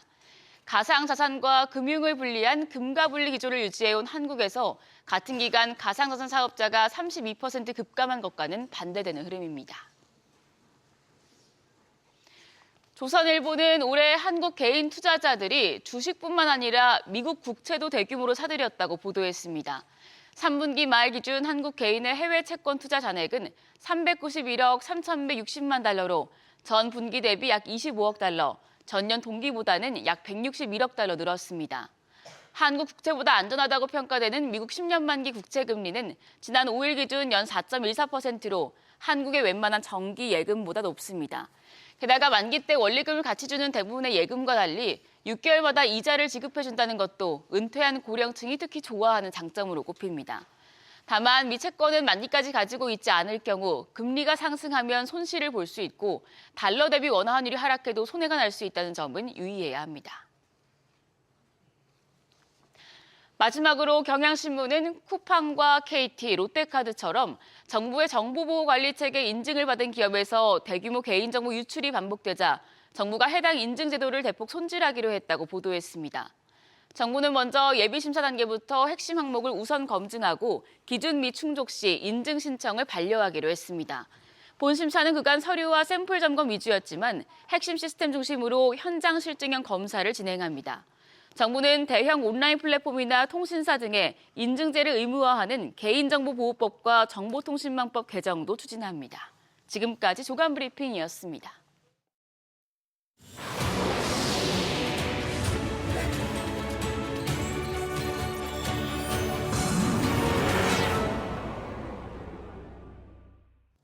지난달 가상자산 거래소 업비트에서 발생한 해킹 사고로 1,000여 개가 넘는 코인이 유출된 것으로 파악됐습니다. 유출된 규모도 놀라운데 털리는데 걸리는 시간이 더 놀랍습니다. 여기에 늑장 신고 의혹도 불거지고 있는데요. 자, 이 내용은 신성우 기자와 자세하게 짚어보겠습니다. 자, 그러니까 신 기자, 1,000여 개의 코인이 털리는데 뭐 1시간도 안 걸렸다는 거죠?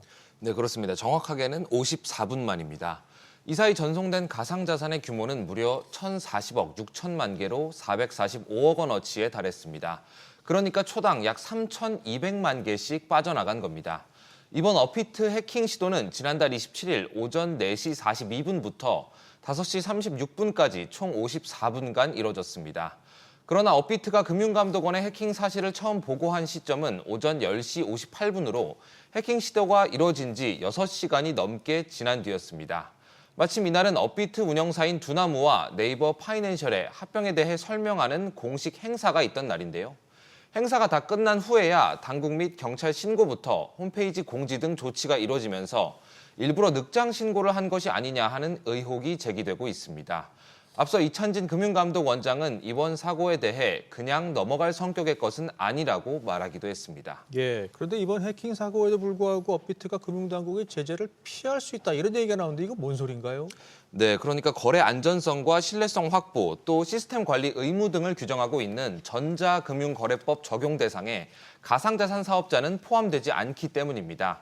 별도로 가상자산법이 있긴 하지만 이 역시도 해킹이나 전산 사고에 대한 제재 규정을 다루진 않는데요.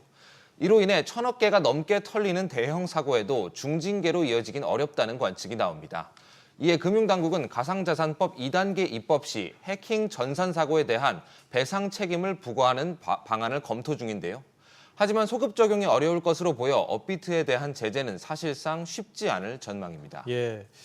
업비트뿐만 아니라 요즘 쿠팡을 비롯해서 그 앞서서 이동통신사도 그렇고 계속해서 지금 보안 시스템 문제가 대두가 되고 있는데 이런 가운데 LG U+에서 통화 정보가 유출되는 사고가 있었죠.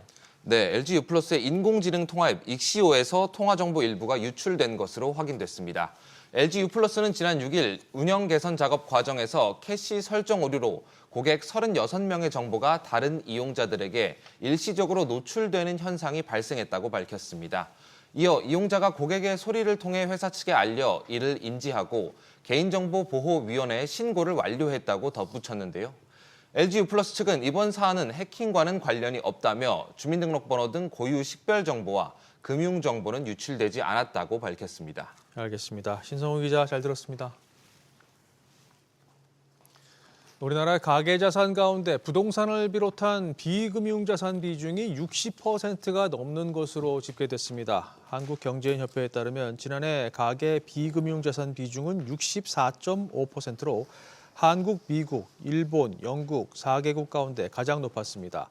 한경협은 금융자산 안에서도 현금성 자산이 40% 이상을 차지한다며 과세체계 개편 등을 통해 금융투자를 활성화해야 한다고 밝혔습니다.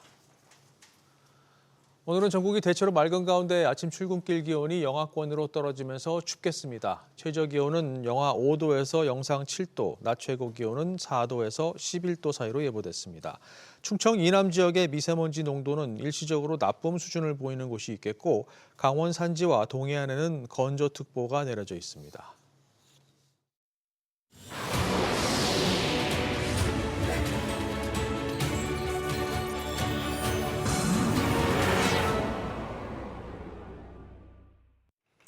넷플릭스가 102년 역사를 자랑하는 할리우드의 상징과도 같은 워너브라더스를 인수한다고 밝혔죠. 최종 인수까지는 미국 정부의 승인이라는 관문이 남았지만 세계 최대 스트리밍 서비스 기업과 할리우드 대표 영화 제작사의 결합인 만큼 전 세계의 관심이 뜨겁습니다. 전 넷플릭스의 이사 사이먼 갤러거는 이번 인수로 워너브라더스의 가치가 기하급수적으로 커질 것이라고 말했는데요. 들어보시죠. I think everyone needs to keep in mind that Warner's value inside Netflix is exponentially larger than what it might be on a standalone basis. People are valuing the Warner asset as it is today, not what it could be when you light up the 190 countries that Netflix is currently live in, which is a much larger footprint than is currently available to HBO and Warner Brothers today. 이번 주 시장이 주목하는 가장 큰 이벤트는 단연 연준의 올해 마지막 금리 결정이 이뤄질 12월 FOMC겠죠. 시장은 0.25%포인트 금리 인하를 기정사실로 보고 있는데요. 하지만 세계 최대 자산운용사 블랙록의 채권 왕으로 불리는 릭 리더는 인하를 확신할 수는 없다고 선을 그었습니다. 지표만 보면 금리를 인하하는 것이 마땅하지만 위원들 사이에서 약간의 의견 충돌이 있을 수 있다고 경고했습니다. To me, it's pretty clear that we don't have any hiring velocity today, and that the Fed, I think it's a pretty clear. You got to get that funds rate closer to 3%, if not at 3%, and so I think you've got enough data to do that, and you don't have enough data that suggests that inflation, certainly over the intermediate term, is accelerating. So I don't have any issue with the meeting. I mean, I think they can move closer to 3% sooner. So, and I think you got enough data to allow you to do that. I don't think it's a lock. I actually think, when you look at, we're going to probably have some dissents. You probably have a disagreement. I think it should be a lock. 시장에서는 이번 달 금리 인하를 넘어 내년 추가 인하에 대한 기대감도 큰데요. 특히 차기 연준 의장으로 비둘기파 케빈 헤셋이 유력하다는 이야기가 나오면서 이 기대감을 더욱 키우고 있죠. 반면 미국 대형 금융사 찰스 슈왑의 채권 리서치 전략 책임자는 기존의 비둘기파 위원을 또 다른 비둘기파로 대체하는 것일 뿐 큰 영향은 없을 것이라고 일축했습니다. When we look at the Fed chair, he's really just one person, and it's a whole committee that makes these choices. And when we look at the makeup right now, we understand that he's really just replacing Governor Miron, who's dovish himself. So we're losing one dove to gain another dove. And we don't think he necessarily has the pull. We also don't think the economic data supports the view right now that we're going to get those committee members, potential voters in 2026 that are leaning, I won't say hawkish. They're not expecting to hike rates or anything like that, but leaning against the need for an aggressive pace of rate cuts like those probabilities you were talking about before. 주식시장과 달리 가상자산 시장은 다소 우울한 겨울을 보내고 있습니다. 비트코인 가격이 또다시 하락하면서 한때 9만 달러 선이 무너지기도 했죠. 가상자산 플랫폼 어거스트의 CEO는 이 같은 흐름이 당분간은 지속될 수 있다고 경고했습니다. 다만 내년 1분기면 다시 상승세를 보일 것이라고 기대했습니다. We've seen this cycle before. We've also seen historically this year a lot of very long-term holders take some profits off the table, and we have seen some patience. And so I think you're seeing some of that profit taking into year end. We're going to continue to see that, but it really does make Q1 look very attractive as we do close out on that 4-year cycle. And we have a lot of the headwinds that will take us there, whether it's the Vanguard news, whether it's the Bank of America news. We are looking to see new entrants come into the market via the ETFs. 일론 머스크의 우주기업 스페이스X의 몸값이 천정부지로 치솟고 있습니다.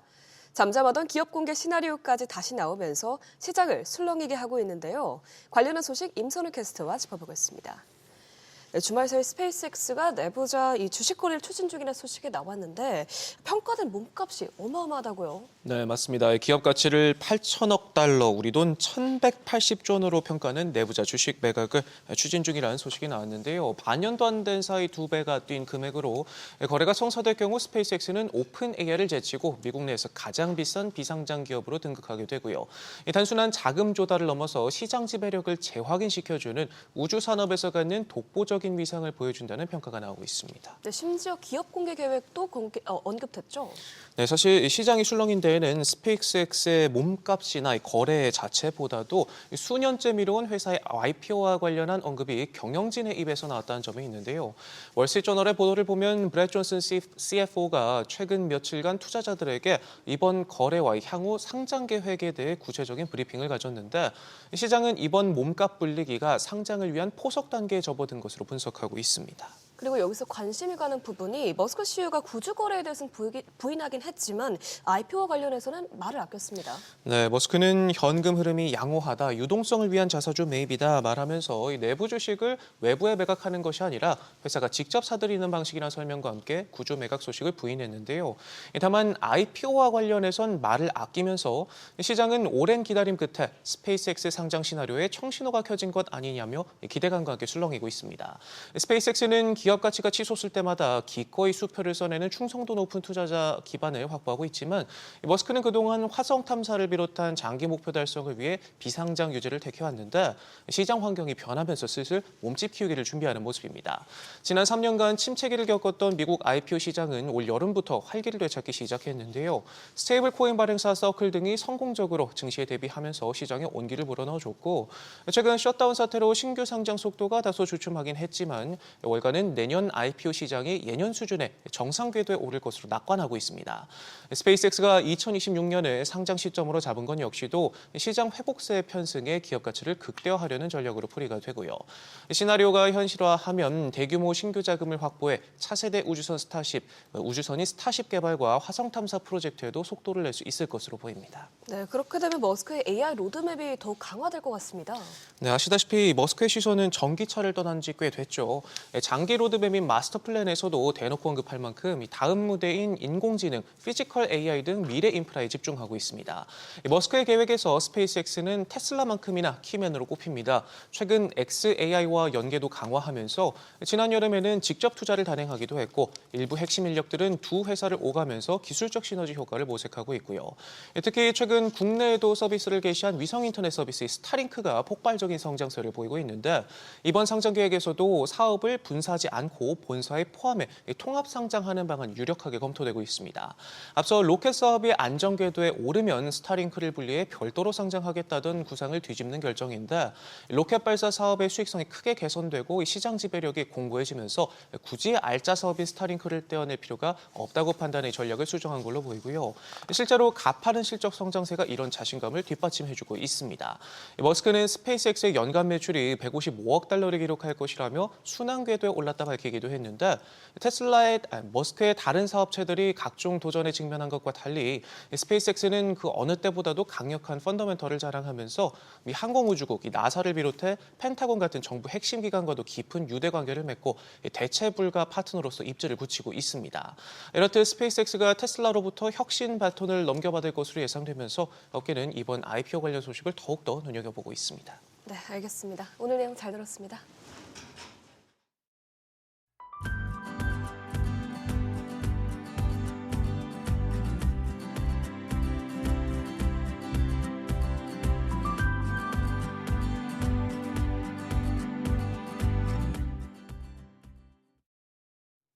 이번 주 주요 경제 일정 확인하시죠.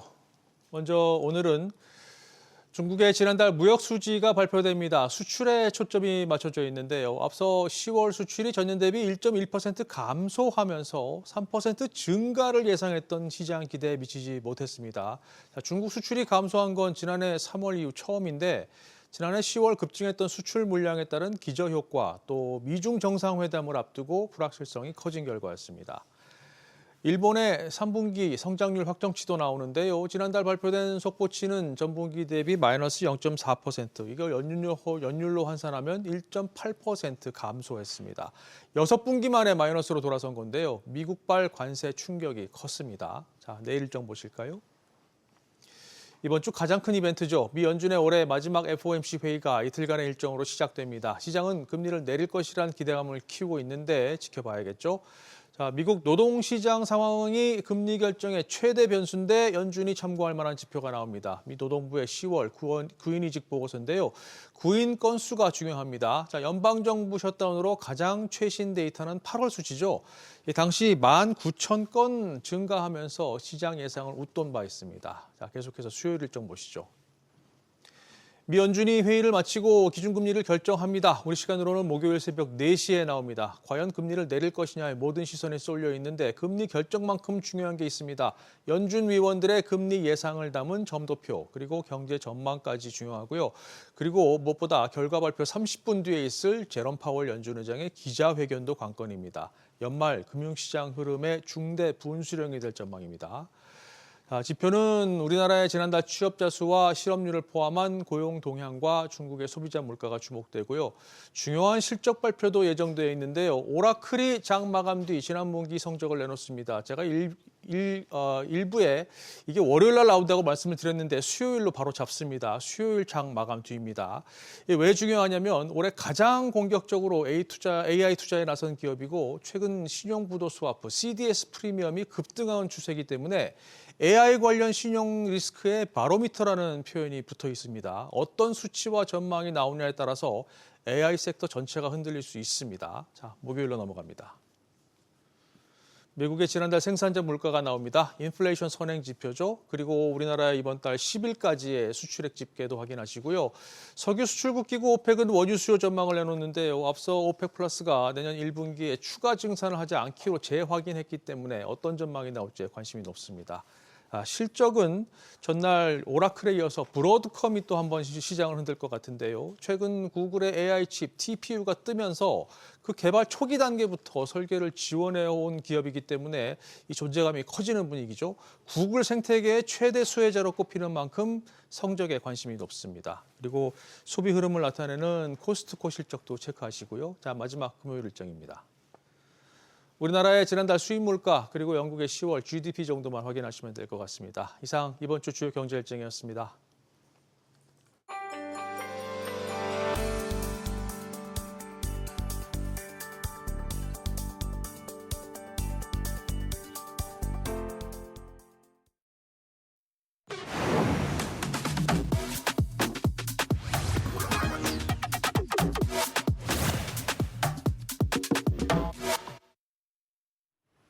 애프터마켓까지 정리해드립니다.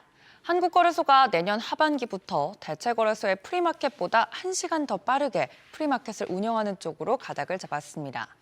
애프터마켓은 현행 넥스트레이드처럼 오후 8시까지로 신설하는데요. 이를 위해 시스템 준비에 돌입했고 추후 거래 시간 연장을 안건으로 올린 이사회를 연다는 계획입니다.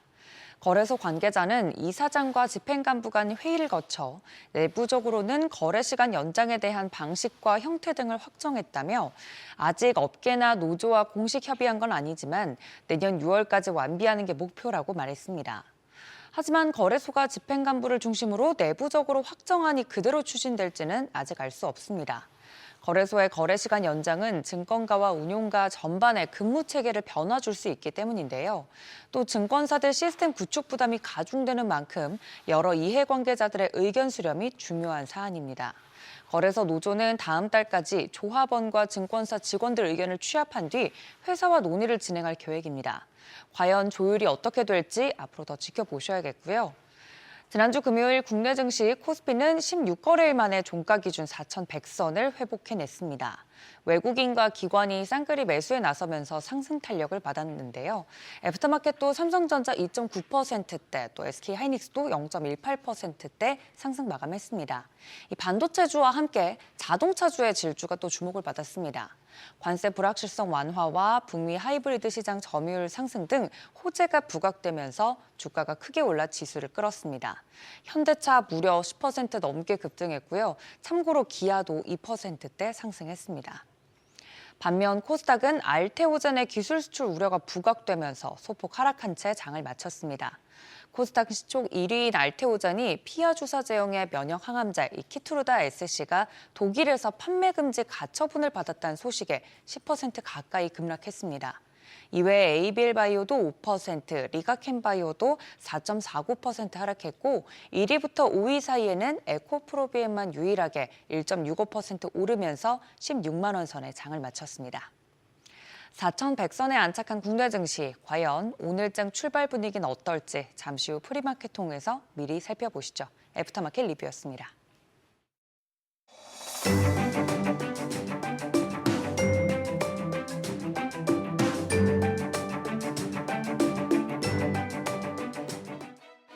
안녕하세요. K웨더 라이프스타일 예보 신지수입니다. 한 주의 시작인 오늘 전국이 대체로 맑겠습니다. 서울 아침 기온 2도, 낮 기온 6도로 큰 추위 없는데요. 다만 오후부터 찬바람이 강해지면서 내일 화요일 아침엔 서울 영하 3도로 기온이 뚝 떨어지겠고요. 아침과 낮에 일교차도 크게 벌어지겠습니다. 현재 동해안 지역은 메마른 대기를 보이고 있습니다. 건조특보에 더해 곳곳으로 강풍특보도 발효 중인데요. 산불 등 화재 사고 없도록 각별히 조심하시기 바랍니다. 다음은 자세한 지역별 날씨입니다. 중부지방 대전과 세종의 아침 기온 5도로 출발해 낮 기온 7도 보이겠습니다. 남부지방 전주 아침 기온 6도, 부산 9도 보이는 가운데 낮에는 전주 8도, 부산 10도 예상됩니다. 동해안 지방은 속초의 아침 기온 5도, 낮 기온은 8도 보이겠습니다. 바다의 물결은 서해와 동해상에서 최고 3.5에서 4m로 높게 일겠고요. 남해상도 최고 2.5m로 약간 높겠습니다. 목요일 전국에 비 예보가 들어있고요. 기온이 낮은 강원 산간은 눈이 섞여 내리겠습니다. 날씨였습니다. 오늘 모닝벨을 준비한 소식은 여기까지입니다. 네, 세상의 모든 경제는 SBS 비즈로 모입니다. 저희는 내일 아침 6시에 다시 뵙겠습니다. 고맙습니다.